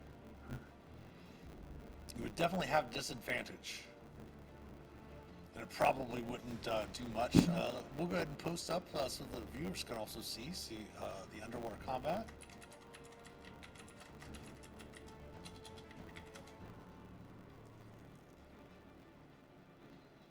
I will pull that out right here. I'm going to post it in the chat as well.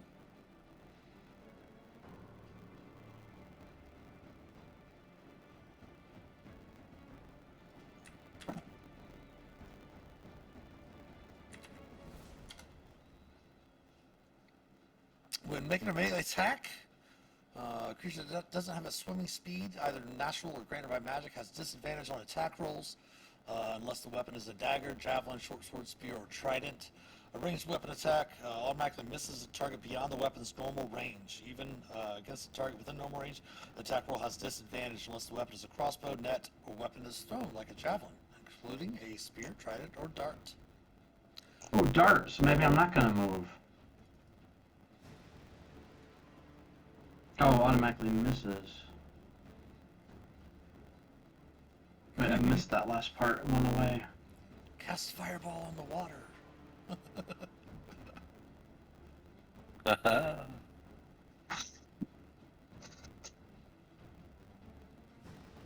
What was the last part about or dart? It's right there in chat for you.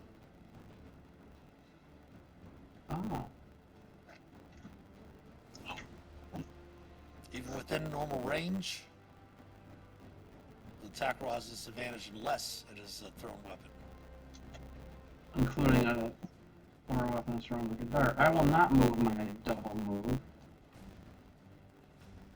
And we'll throw another one of my +1 darts because that's been working great. What is your range?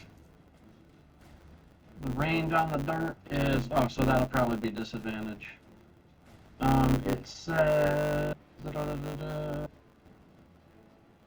finesse thrown range 20/60. So within the I 20 messed feet, up. yeah. So with the 20 feet, it would you'd be able to attack. But again, since that's beyond the weapon's normal range, which Yeah. is the 20 feet, it will automatically miss. All right, so go back to 70, 5, 10, 20, 30, 40, 50, 60, diagonal, then it's 70. All right, I'll just take a run and then a dash action to double. Okay. That's all I have because I don't have that cool monk run feature yet. All right. And what is your constitution, by the way, Felix? I believe it's a Constitution 14. All right. You're not in danger yet.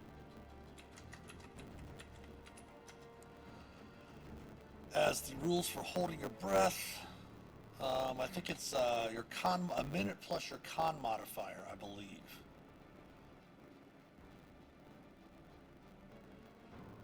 Is what you the amount of time you can hold your breath. So the giant octopus cannot move. It is actually going to go ahead and release you, and then hit you again with its another tentacle. Okay. This guy's kind of mean.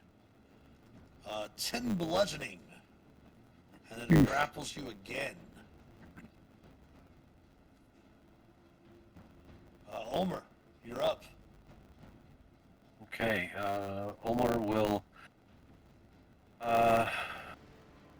hoping that Felix can hear him, he will shout some words of encouragement, and I will try to sing some songs of praise and of the mighty halfling that defeated the octopus, and I'll give him bardic inspiration if he can hear it, and then I will just put my dagger back in my. Okay, go ahead. I'm going to say that he can hear you enough to grant the inspiration. Sure. Okay, great. All right, that's awesome. So if he can hear that, and then I'll just put the dagger back in my teeth and swim towards him in that over that area where I saw the splashing. Yeah, because the And, ink is in the water below you, so you can swim your 15 feet, and then if you want to dash, you can move another 15 feet. Okay. Yep. All right. I go oh, up wait, there. My apologies. I do need for you to give me a strength saving throw at the start of your turn, though. Okay. All right. I forgot. Start of my turn. Yeah. Gotcha. All right. Strength saving throw. Nice, you're fine. Yeah, now you can go ahead and move your 30 feet with your dash. Okay. And there we go. End turn. All right, Felix, you are up. Do you have any second level spells, Felix? I have 2 left. Keep in mind, I think you just recently scribed a really useful spell that you could cast, I believe, unless it has a verbal component to it. Misty Step. Oh, I haven't scribed that yet. Oh no. No. That's definitely something Felix is going to scribe after this encounter.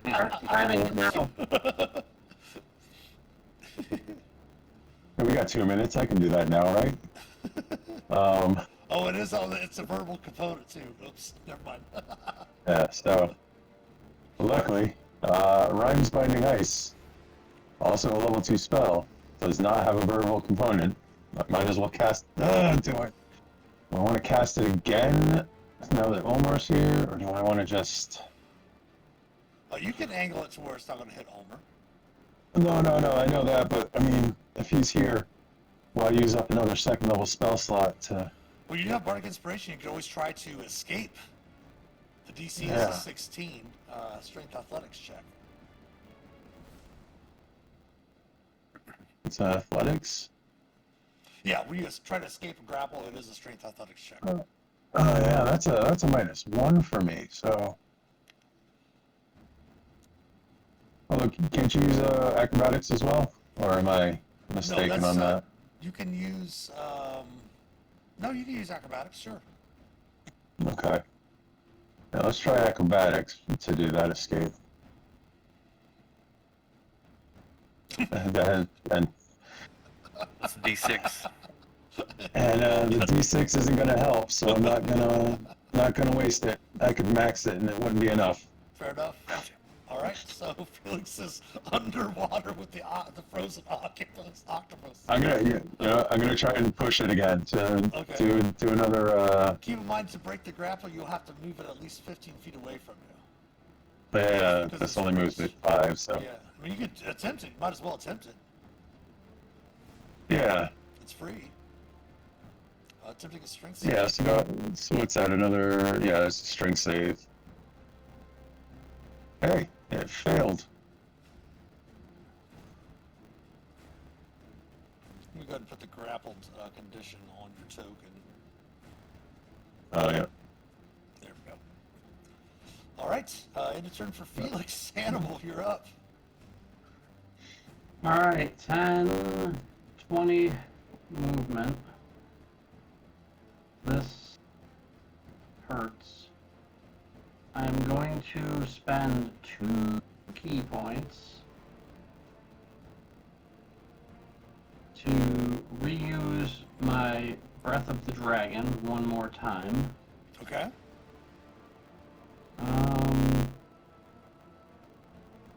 We don't have to drag out the 30-foot line, but I'm going to go in such a way where You're it totally catches. fine. Yeah, you're totally Yeah. fine. Yeah. I have to make a dex save against my key save, which is a whopping 14. So you take And a I 630 roll- saving throw. It will fail. And I roll 2 martial arts die, which at this level I think is 4d4, doing 7 damage to the jerk. As the viewers laugh. It has 1 hit point left. Oh my goodness. I was gonna say that before you said anything too. Anything else Oh for Hannibal? my. Yeah, I'm gonna throw another pebble into the water, see if we can call a second. What's out? Shit. Alright, well, one of you guys can finish it off now, hopefully. That's it. All right, on its turn, it is going to use its tentacles to break the ice from its body as its action, holding Felix with it. It is going to, let me see here, I think that's only on a short or long rest. Yeah, I can't recharge that yet. It is going to release Felix yet again. And attack it with the tentacle once more. It takes an action to break Oh the yeah, ice, that's right. though. You are correct. You are correct, which is good because that would have been very bad. The end of So Felix. yes, it used its action to do that. Ulmer, you are up. All right, I'll attack him with the javelin. Yes, you can swim down to him and attack him with Hugh if you want, or Yep. the javelin, either or. Yeah, Yeah, I'm gonna swim down, attack him with the. it's only about 20 feet deep, by the way. Javelin. And they are near the bottom. Oh! That will hit! Striking true, killing the giant octopus, freeing your companion. It wouldn't have killed him without that draconic breath. Hell yeah. Oh. Right? Because that was only 6. And I did Yep. 7, so it must have had like. It had Yeah. eight hit points when you breathed on it, yes. Nice. Nice. Cool. So it wasn't a Nice. And you will be able to gather your halfling companion and make your way over. Hannibal, you can easily pull out a rope and get your friends out of the water. You did note while you were swimming back to the shore that the cavern back here stretches out into some sort of massive underground lake. It is definitely warmer than what you would think it would be. This far underground in a cave system, you would think the water would be fairly chilly, but it's actually fairly warm. Like you can see that to the northeast is an underground lake several hundreds of yards across. That there definitely seems to be maybe perhaps a hot spring or something nearby because the water is definitely warmer than you would suspect from subterranean lake. But it is close to the top of the hour. We do have another ad break coming in very shortly. So let's go ahead and take our last break of the evening since we are finishing up at around 10 p.m. Eastern. So let's go ahead and take another short break here. We'll come back on the other side of the ad break. Everyone, please stick around. Let's see what our wonderful fun adventures can do after this break. We'll be back shortly. Stick around.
All right.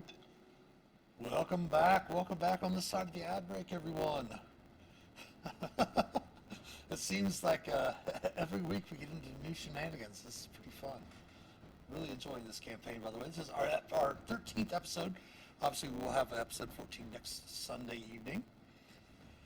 A little bit of drama never hurt in a D&D campaign, right? All right, keep it going. A little scare. What's, All right. what's almost drowning between friends, right? Exactly. Yes. Exactly. Yeah. So you've been able to get your companions up from the water, Hannibal, sitting on the side of this little area. And just as you get them out again, of course, you do see a rush of water come back in, and you hear that boom again of the echo of the water rushing up, kind of raising it up about 10 feet to the edge of the ledge. But you do see another tunnel heading off to the northwest of you. Might as well. Of course, you also did see another chamber, another tunnel off to the southwest as well. I just want to check this one out while we're here. Yeah. What about Felix? Felix is How's he feeling? definitely very wet for one, and I think this is the most amount of damage in your young adventuring career, Felix, that you've taken so far, hasn't it? At least in the last couple weeks. Yeah. I have some So- potions. I might have one. I don't know I have what I have. 2 anymore. healing and 2 greater healing. Yeah, So you that's picked probably s- like a dummy. yeah, I think you picked some up last time we were in Vandalen, yeah. Yeah, I've got some too. I can give you a potion of healing. Give you a potion. All right, I'll do one and see how we're doing. I mean, right now it's not much. I don't need a whole lot, so. Okay.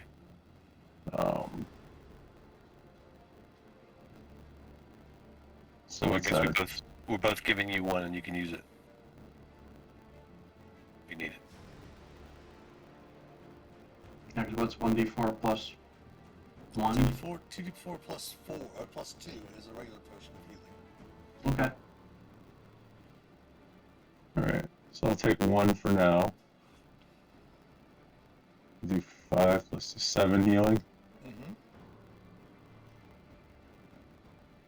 Might as well pop one of mine too, because there are only many temps. That's true. All right. 5 more puts me at a full. Try and roll the 1 and a 2. Exact. There we go. Exactly to full. All right. And it puts me exactly at full, so it got me where I needed to go.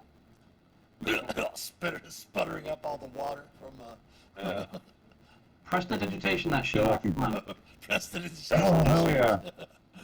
Just drying. Yep. Okay. Let's go. Laura's over here like, okay. Come here. There we go. Now we're dry. Okay, so I think you have to move our tokens out over a little bit. I'm stuck on this section there. Ridge? Yeah, let's go ahead and take the grapple Okay, there we go. off of Felix as well. There we All right. We stealth up. go. Yeah, go ahead and give me a group stealth check. Okay. Ooh.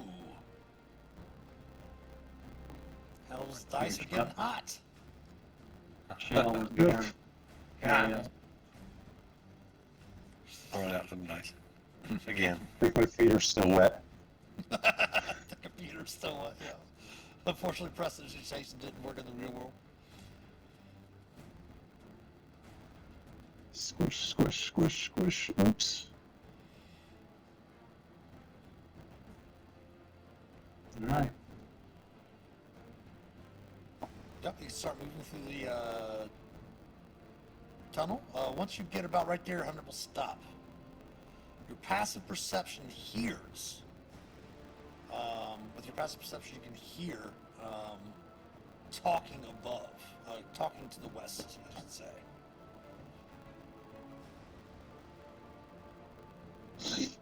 Tell what? How many? Anything? What languages again do you speak? I speak Abyssal, Common, Dwarvish, and Undercommon.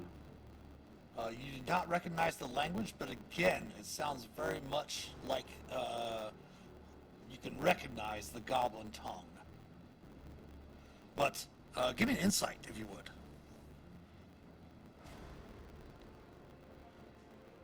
The only insight I have is that we're probably gonna get killed. Oh, give me a check. Nice, yes. You kind of recognize it as a little bit deeper and gruffer sounding, very similar to the speech of the bugbears that you encountered previously. And kind of hear them speaking and talking. Maybe with a 14, at least 3, maybe more. Alright, I tell Ulmer and Felix quietly. 3 or more, maybe bugbears up here. How are you for spells, Felix? 2 and 2. You have that arcane recovery stuff yet, or no? I already used it. Hell yeah. What do you say, Ulmer? I think we should go back the other way and see the other passages. Really? No more going left, right? No more going Yeah, he left. doesn't want no left. We need to start going right. Oh, goodness. Alright. Ulmer the Brave. You want to throw another rock in the water while we're here, buddy? And, he gets that one. He just kind of looks at you and runs. Sure. Yeah, you encouraged it. This is as far as we've been, right?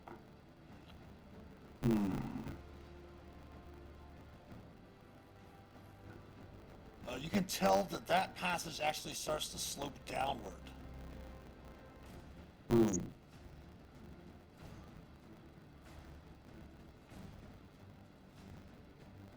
If you want to take the time too, you could make your way back around to check on Shailrin if you wanted to. That would be wicked smart. Yeah. And then there was a Then drop off that armor and mace. So, being that it's wicked smart, that would mean that Felix would suggest it. Yeah. Oh yeah. Yeah. Good idea, Felix. And drop off that armor and mace if we really. Yes. This wasn't the room. You guys followed me. Yes. I did follow you. Anyway. Following the action. I come out here and I start making whale noises outside the door. And you check on Shailrin, and she is deep in a trance. Shut the door. Excuse me. Sorry. Didn't mean to interrupt. It's not the bathroom. Come on, let's get out of here. Oh. Okay. Yeah. Sure. Yeah, I'll leave the armor behind with a note. Okay. Oh. And the mace? Or is Ulmer carrying the mace? Yeah, Yeah, because I was gonna say if you want to leave the mace behind, you can take back your Moon Touch sword, Ulmer. Okay. Yeah. All right. I'll do that. I'll leave the mace and take back the moon touch. Keep in mind, from your exploration earlier, you should be able to see that there are still some chambers and passageways down here that you haven't explored yet either. Plus, in the rift over here, down in the pit where you found the dead goblin, there was also another tunnel that led to the northeast, or northwest, depending on where you would like to go. Yeah, I'm dumb, but I don't want to stray that far from Shale, so retrace our steps or check out this passageway up to the north outside of the forge room.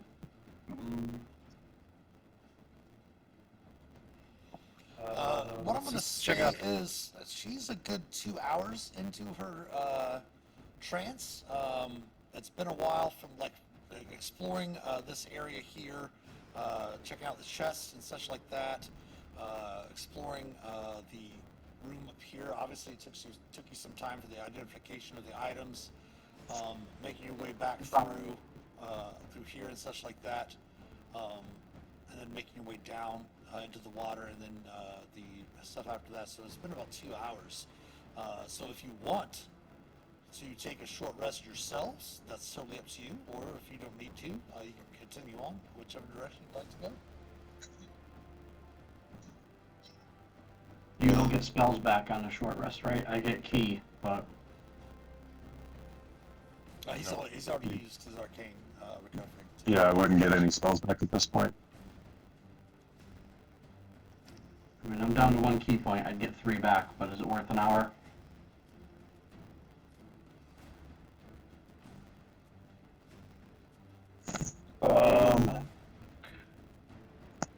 Could help. Something. All right. I don't know. We've already got health.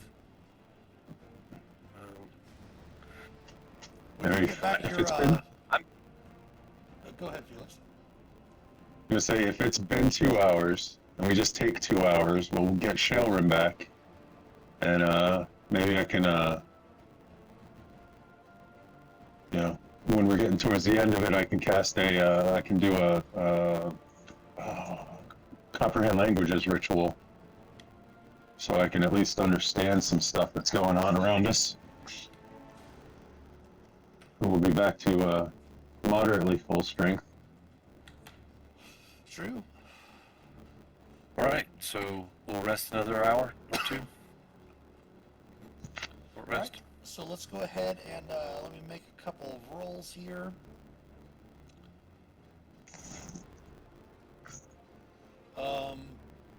What would you like to do for the 2 hours? You can go ahead and move some of the debris and stuff in the room in front of the doors. Kind of bar yourselves in this area.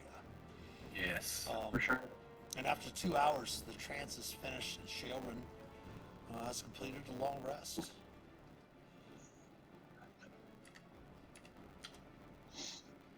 And she does emerge. Let me go ahead and add those items to her inventory real quick.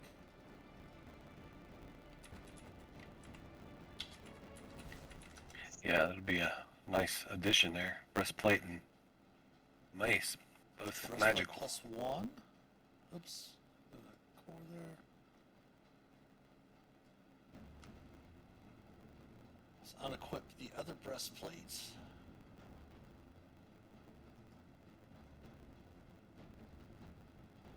Let us go ahead and delete the Moon Touch Longsword. Oops.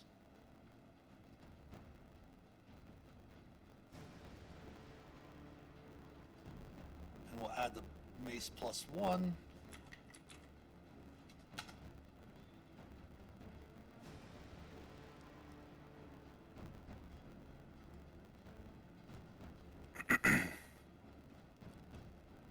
And then we will add the extra radiant damage to undead.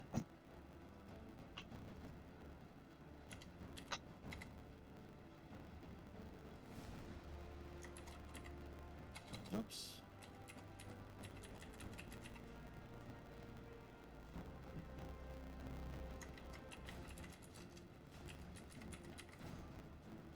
Well, that's not bludgeoning, that's radiant actually. Oh yeah. Yeah, that radiant damage is nice. Bonus. Alright, so those things are added to her sheet, and she walks out of the chamber, having finished the trance. As you're sitting around waiting, Felix, you can have your comprehend languages going. Yep. I tell her she missed one lesson. She's gonna have to make it up next week. How do you fare, friends? What has happened? What have you discovered? Well, we found a glowing magical fire room that had made the stuff magical. Look, and I hold out my javelin, and it's magical for now. Felix says it only lasts a little while. Forge of Spells? You found it? And she looks to Felix. Yeah. Yeah, that's it. Right up the stairs outside the room. I see. And your breastplate and your mace, they're magical too. Something special about them. Something about dragons and undead stuff, but they're good. They're good Yes. weapons. Thank you, my friends. This is very helpful. Let me go ahead and change your AC over there to a 19 now. Nice. Should have put my fists in the fire for a few minutes to get them to be magical. In There you time, go. she says. In time, my friend. In time.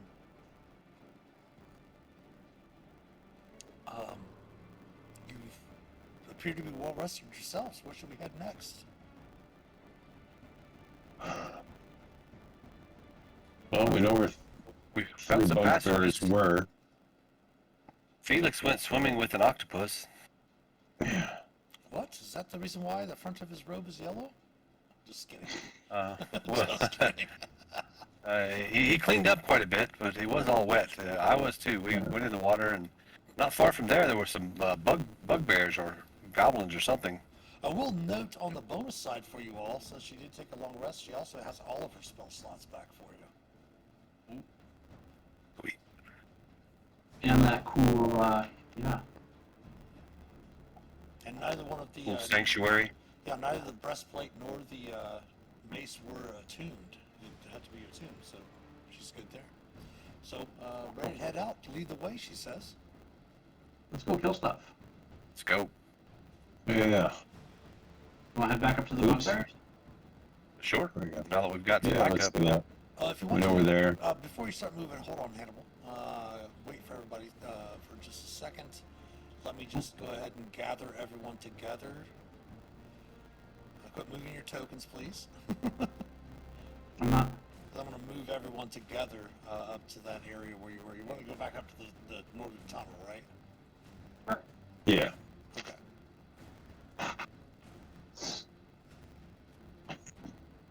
So we just move you up here.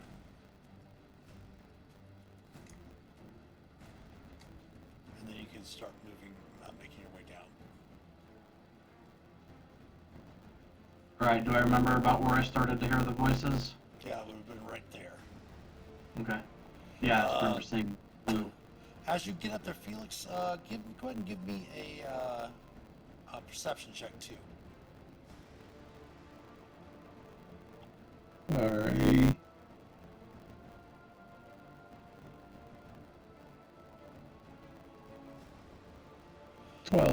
You can hear them, the voices a little bit. It definitely is Goblin, and they are talking about undead. Do you think that another undead incursion's going to be happening soon? And you hear another rather melodious voice speak, kind of not really with too much of an accent, but speaking in Goblin as well, replying that just stay here. Nesnar has charged us with guarding this rift, making sure that the undead from the southeast do not enter this area.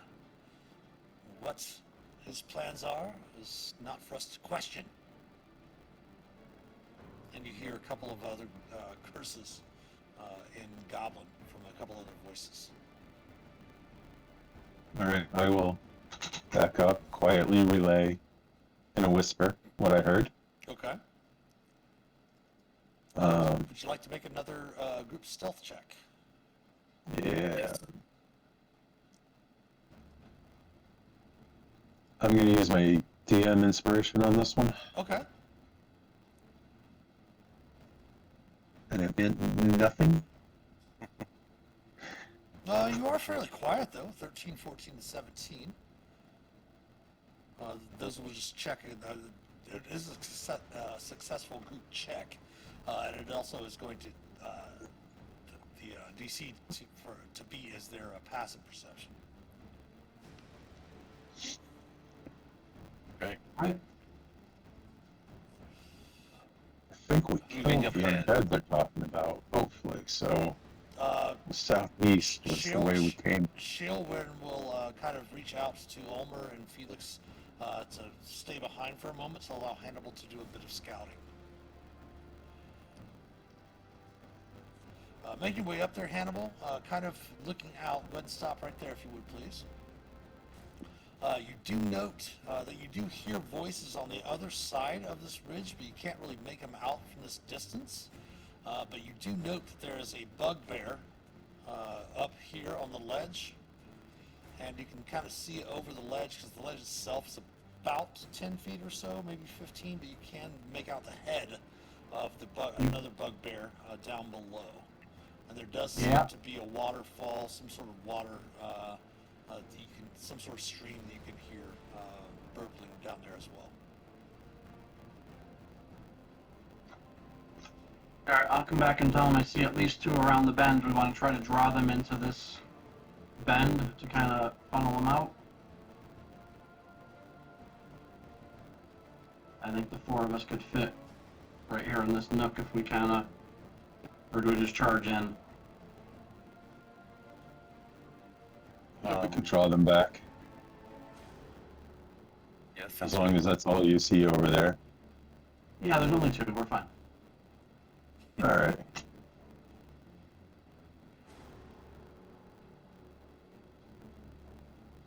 Damn it, 25 feet. Okay. Alright, I'm going to move up. Where do you want everyone else positioned? Yeah, I think right, as long as everyone can see, if we get them to like here, if they're ranged or if they're melee. Okay. I need to measure that out at 20 feet. So I will take, since it's been going so well, and whip a +1 dart. I lost 3 in the water, right? 3 in the water, so I'm going to throw a dart. We're going to add 1 to both the sides of this. Okay. Nice. Think. 18, no, because you are hidden, so you will have advantage on the shot, so that's an 18. So go ahead and roll damage. So 6 damage. Probably all the hit points they have. All right. It is initiative. And let me go ahead and remove the light barrier. Oh, I'm on the measuring tool. Like, why can't I select my token?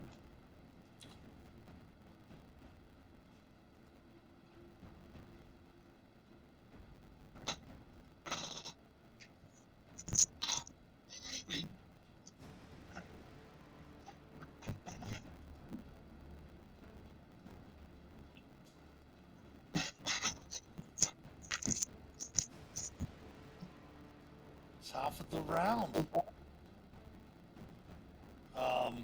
You hear the shouting from across the way, and you see a drow over here. Intruders! Kill them! But there wasn't 2, there was 3, I lied. And it is going to go ahead and climb down over this way. And it disappears into around out of your vision. Next, the bugbears are up. 1, 2, 3, 4, 5, 10, 15, 20, 25, 30. 5, 10, 15, 20, 25, 30. He's going to dash to move up here. 5, 10, 15, 20, 25, 30. He's going to dash.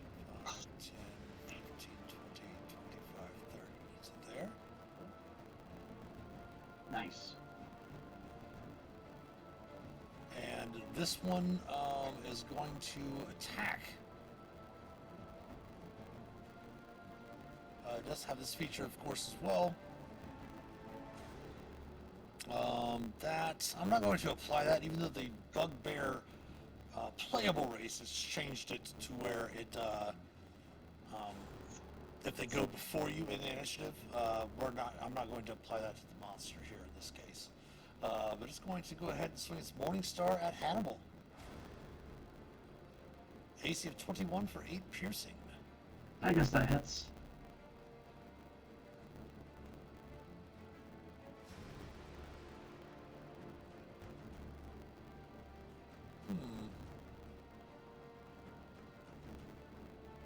All right.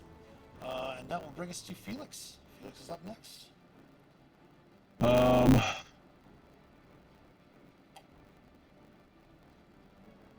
Let's see. What do I have?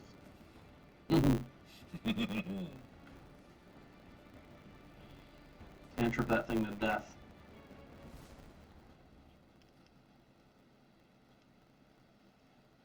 Spell save DC. There's no save DC on Magic Missile. Correct. You Magic Missile the Darkness? I'm Magic Missiling the one in front of Hannibal. All right. Again, do you want to do just the one roll and every dart does that, or you want to roll them all individually? I think you were wanting to roll them all individually. Yeah, we can roll them all individually. Let's see. Let's just hit the 3. And then we'll add 3 to it. So 10. 10 force. Nice. Any movement for Felix? No, I feel pretty safe where I'm standing. All right. Shailrun is up. She is going to cast Bless, targeting Ulmor, Hannibal, and Felix. Excellent. She's concentrating. We'll put the concentration token on her. Go ahead and click on your Bless on your character sheets. She's going to just make a slight adjustment down to here. And actually, no, she's going to actually move up this way. She's going to go 5, 10, 15 to right here. Since you've just helped upgrade her armor, she's going to kind of stand there to help out Hannibal and Ulmer to take these out as we progress. Hannibal, you're up. Okay. I'm gonna heal the one in my face. That will hit for 6 damage. Anything else? Punch it once. Keep in mind you do have all your key back as well. Yep. A 15 is going to miss. Yes. Alright, that's me. Ulmer. I will step up, and I'm going to rage. All right. And he's raging, and he pulls out Talon, the longsword, and takes a swing at the bugbear. That will definitely hit the bugbear. That will definitely kill the bugbear. Yes. We'll start a pile of dead up there. Any more movement? No. I just want to stay there and follow the plan. Okay. Bring him into the funnel. All right, top of the round. 5, 10, 15, 20, 25, 30. Ah! He came back. Is that Vikram? Niki Valak. Ah, there we go. Valak. Drow appears in front of you. And I think they might have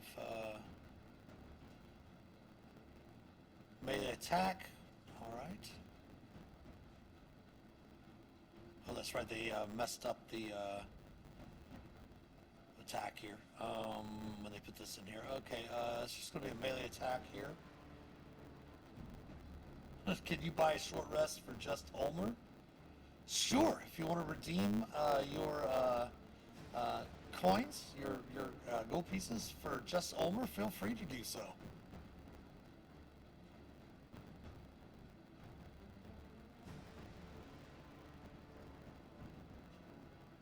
That will hit for 9 bludgeoning.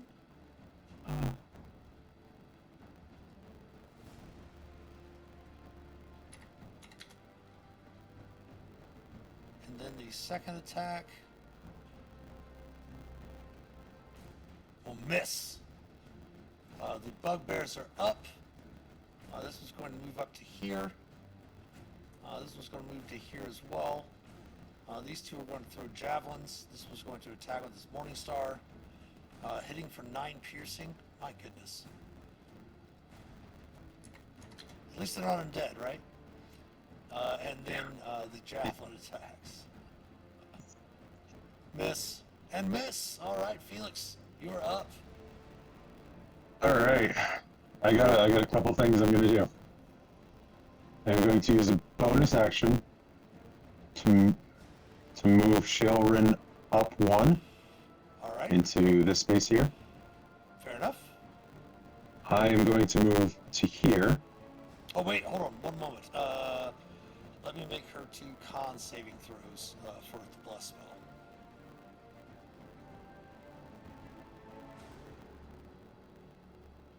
Bless is gone, guys. Sorry. Oh, Okay. I was hoping.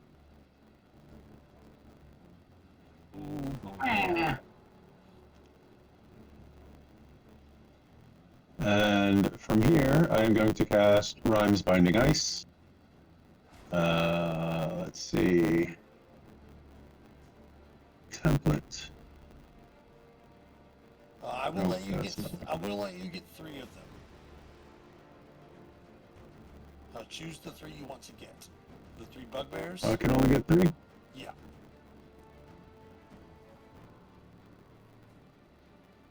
Oh, come on. Buddy. No.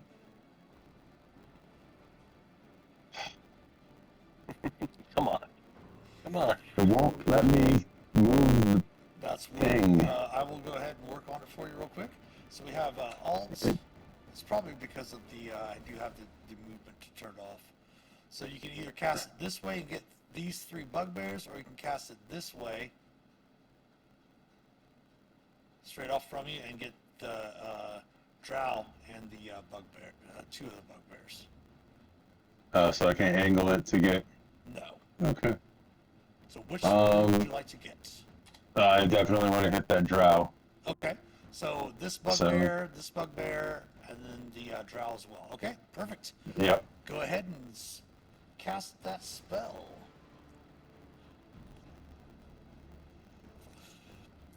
Zarda, There that we is go. Zarda, that is a very, very interesting and very difficult thing to ask of Hannibal to hit a crit.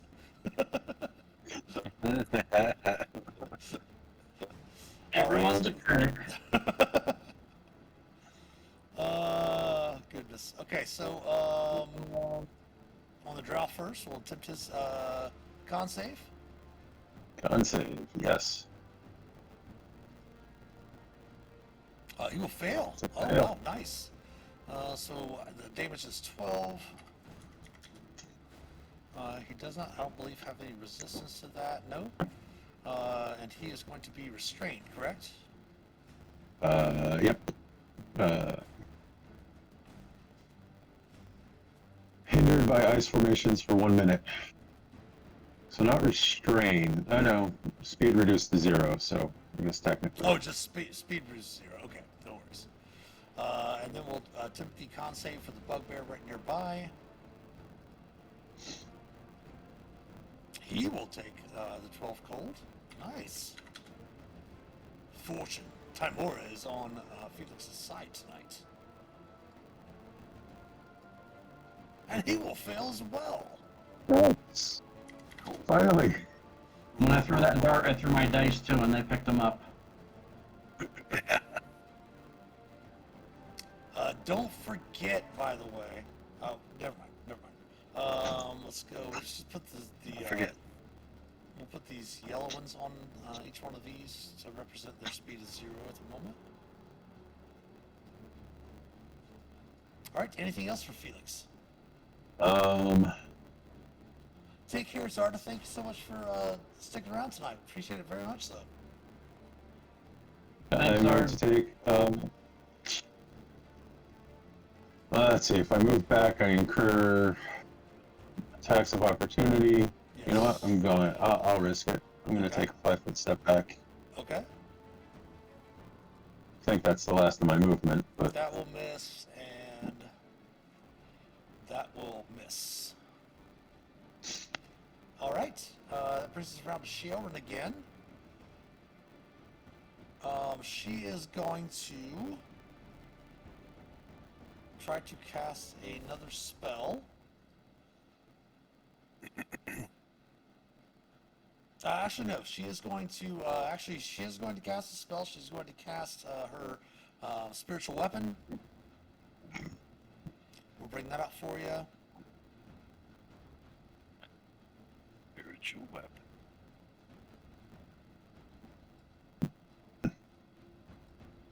And then she is also going to use her action, because that was her bonus action.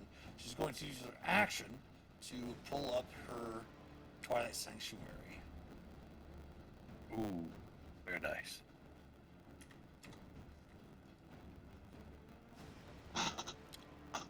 So her spiritual weapon will go against the drow as well.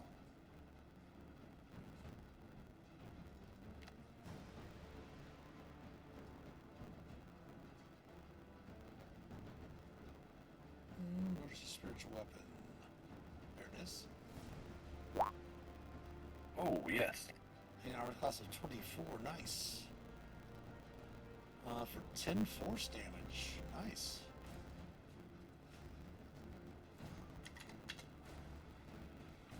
And then at the end of her turn, the amount of temporary hit points everyone will gain is 8. If you've taken any damage off that.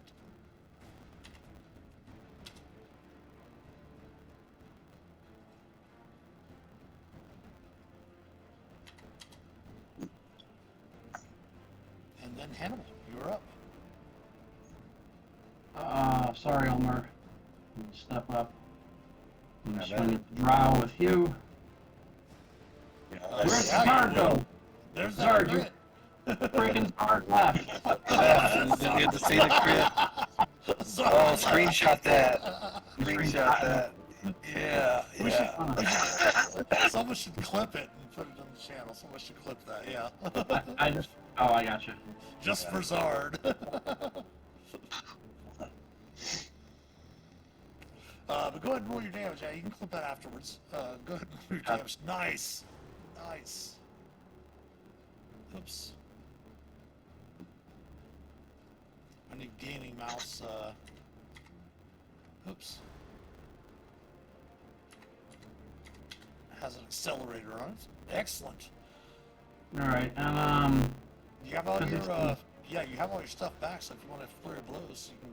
Spin because he seems a little bossy, I'm gonna flurry of blows him. Oh, what? Snap. yes. I Yeah. was just talking about how a tall order that was to have Hannibal crit, and he critted twice.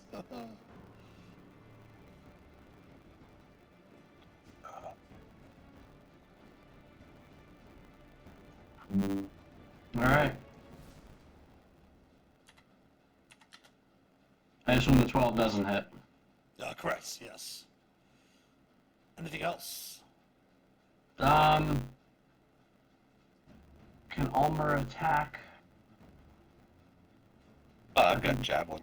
I think I would know if Ulmer could reach over me. Or cannot. I can toss a javelin over you. You can set that, yes. Right, yeah. Actually, Even I back up and draw 2. Ah, they don't. You wouldn't draw 2. No, you wouldn't. I already drew 2. Felix Oh, already cool. drew 2. Yep. Go ahead, Elmer. Where Finish is him off. where is Felix, by the way? I cannot see him on the map. He was under me. Oh, Yeah. Little. there we I go. was hiding between his legs, or behind his legs. Elmer, you're up. I'm gonna attack the drow. Okay. Long sword. Ride 2. That will miss, unfortunately. Don't forget to, if you don't have any temporary hit points, go back up to 9, or to 8, don't forget. Yep. Yeah, that's gonna be it. All right. Top of the round, the drow is up. The drow is going to attack Ulmer.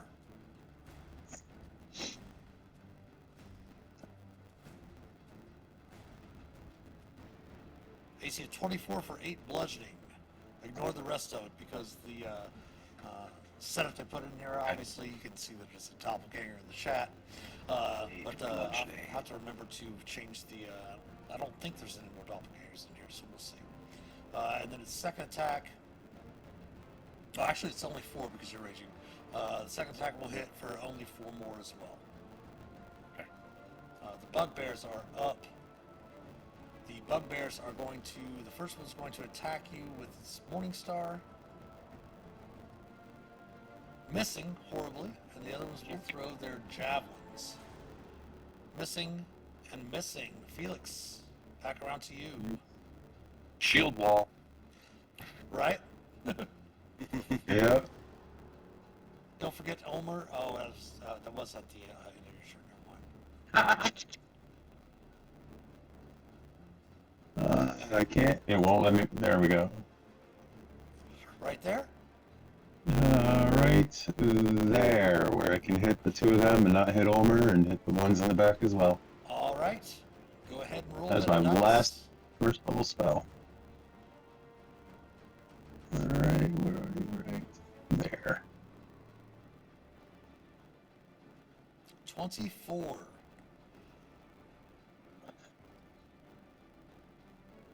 The drow goes to sleep. As it falls to the ground, it does transform into one of those ugly doppelgangers.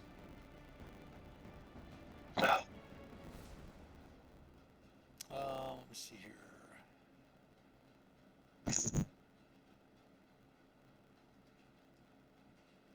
And that will take that down to 17, and the bugbear right here beside it will fall asleep as well.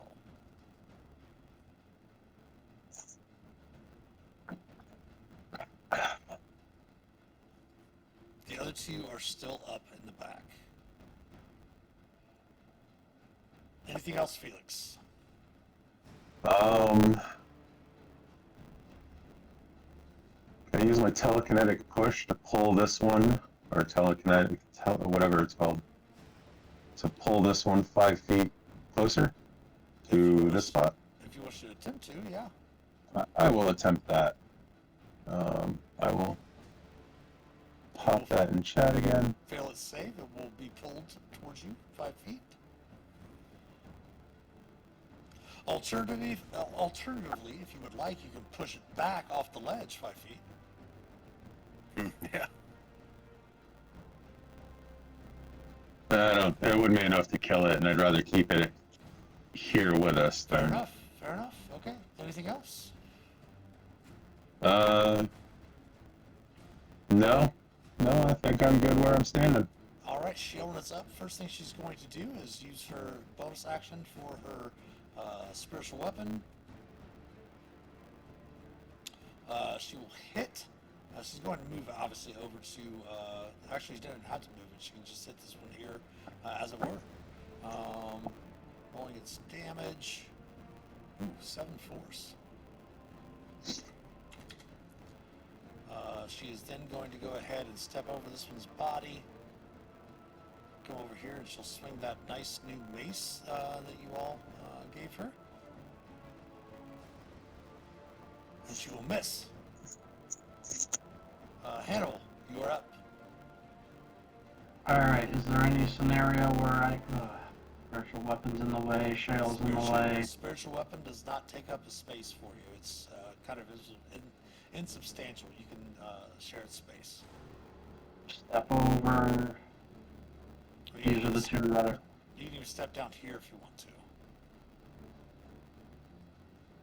And then down here if you want as well. You have to move it with your monk movement. Alright, and actually they're asleep, so I'm just gonna move the stretcher up. I'm gonna come to here actually. Sure, sure. And they're asleep, so I'm drying it and I'm gonna heal on this one. No, these two are not asleep. These two up here are asleep. Right. So I'm saying this one couldn't. Yeah, they couldn't do anything. I never left this one's range. This one I did, but it was asleep. So You're fine, yeah. I'm gonna that heal will on. hit. Yep, that will hit. Okay. That will kill that one. All right, and 2-punch on this one in front of me. Okay. Both of those will miss, unfortunately.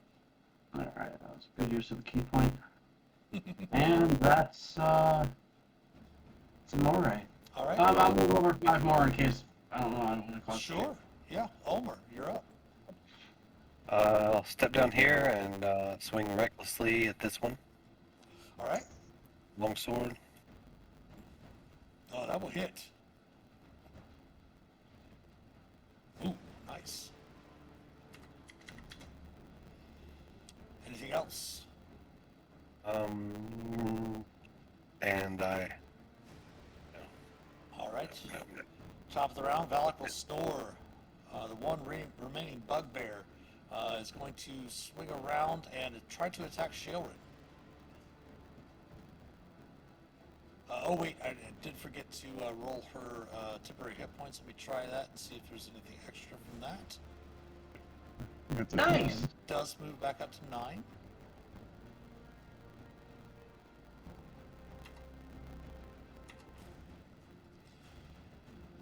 And is going to attack her with the Morning Star.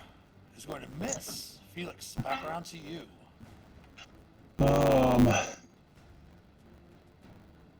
I have left for spells. I have 1 spell left. I'm not going to use that on him.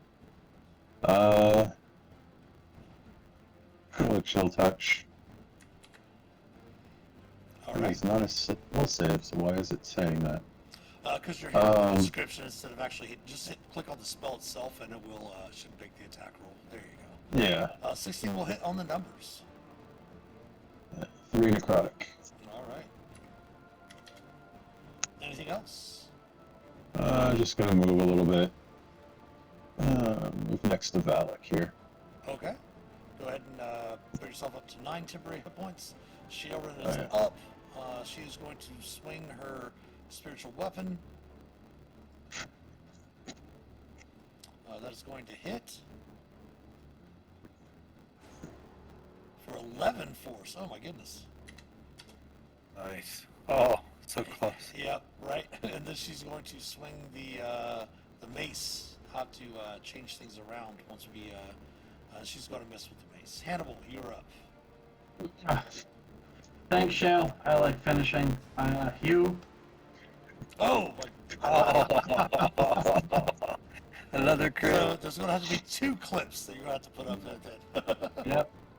That will finish off the bugbear. Taking you out of combat, you will easily be able to dispatch the doppelganger and the other bugbear as well. Cool. All right. Well, before we continue, it is pretty close to the top of the round or top of the hour. So let's go ahead and call it for here tonight. You can go through, examine their bodies, check around the area and such like that, starting next week for episode 14. But we are going to call this episode to a close. Thanks everybody for watching. Great job, everyone. Some wonderful shenanigans, as you always get into every Sunday that we play. Of course, thank you to all of our supporters, especially our patrons of Patreon. If you'd like to help support the channel, please consider becoming a patron or subbing here on Twitch, twitch.tv/TheMasterOfDungeons. Thank you for the Prime sub, Spike. We appreciate it very much as well. Of course, the link to our Patreon page as well as our YouTube channel and all of our social media accounts can be found in the About Us section below here on Twitch. If you want to subscribe to us on YouTube, it is free to subscribe. Click on the notifications bell to get notifications when Hannibal goes through and does upload our new our videos every week. Also, if you would, give us a follow on Facebook, Instagram, Twitter. Give us some likes, retweets, all that good stuff. Every sub, like, and share helps us immensely. You can also support the channel by clicking on the About Us section below and click on the Discord panel and join the Master of Dungeons Community Discord server. We can help shape an accepting, caring, inclusive D&D community. The merch store is also open. We have some awesome shirts, hoodies, some glassware, some hats, things like that on there. Purchasing anything from the merch store would definitely help support the channel. We are planning eventually to simulcast not only here on Twitch but also on kick.com. If you can go to kick.com/Master of Dungeons and give us a like and follow there. Once we get up to 75 followers over there, we're going to start experimenting with doing some kick streams as well. And of course, tips are always welcome but not expected. Thank you so much for watching. We are going to raid into another channel, so if you would please stick around, we're going to set that raid up as soon as we go to our end of stream scene. But thank you so much for watching. We will see you tomorrow night if you come back at 7 p.m. Eastern time for some Around the Campfire. But until then, take care. Have a wonderful rest of your evening. Have a wonderful day tomorrow. And as always, happy adventuring.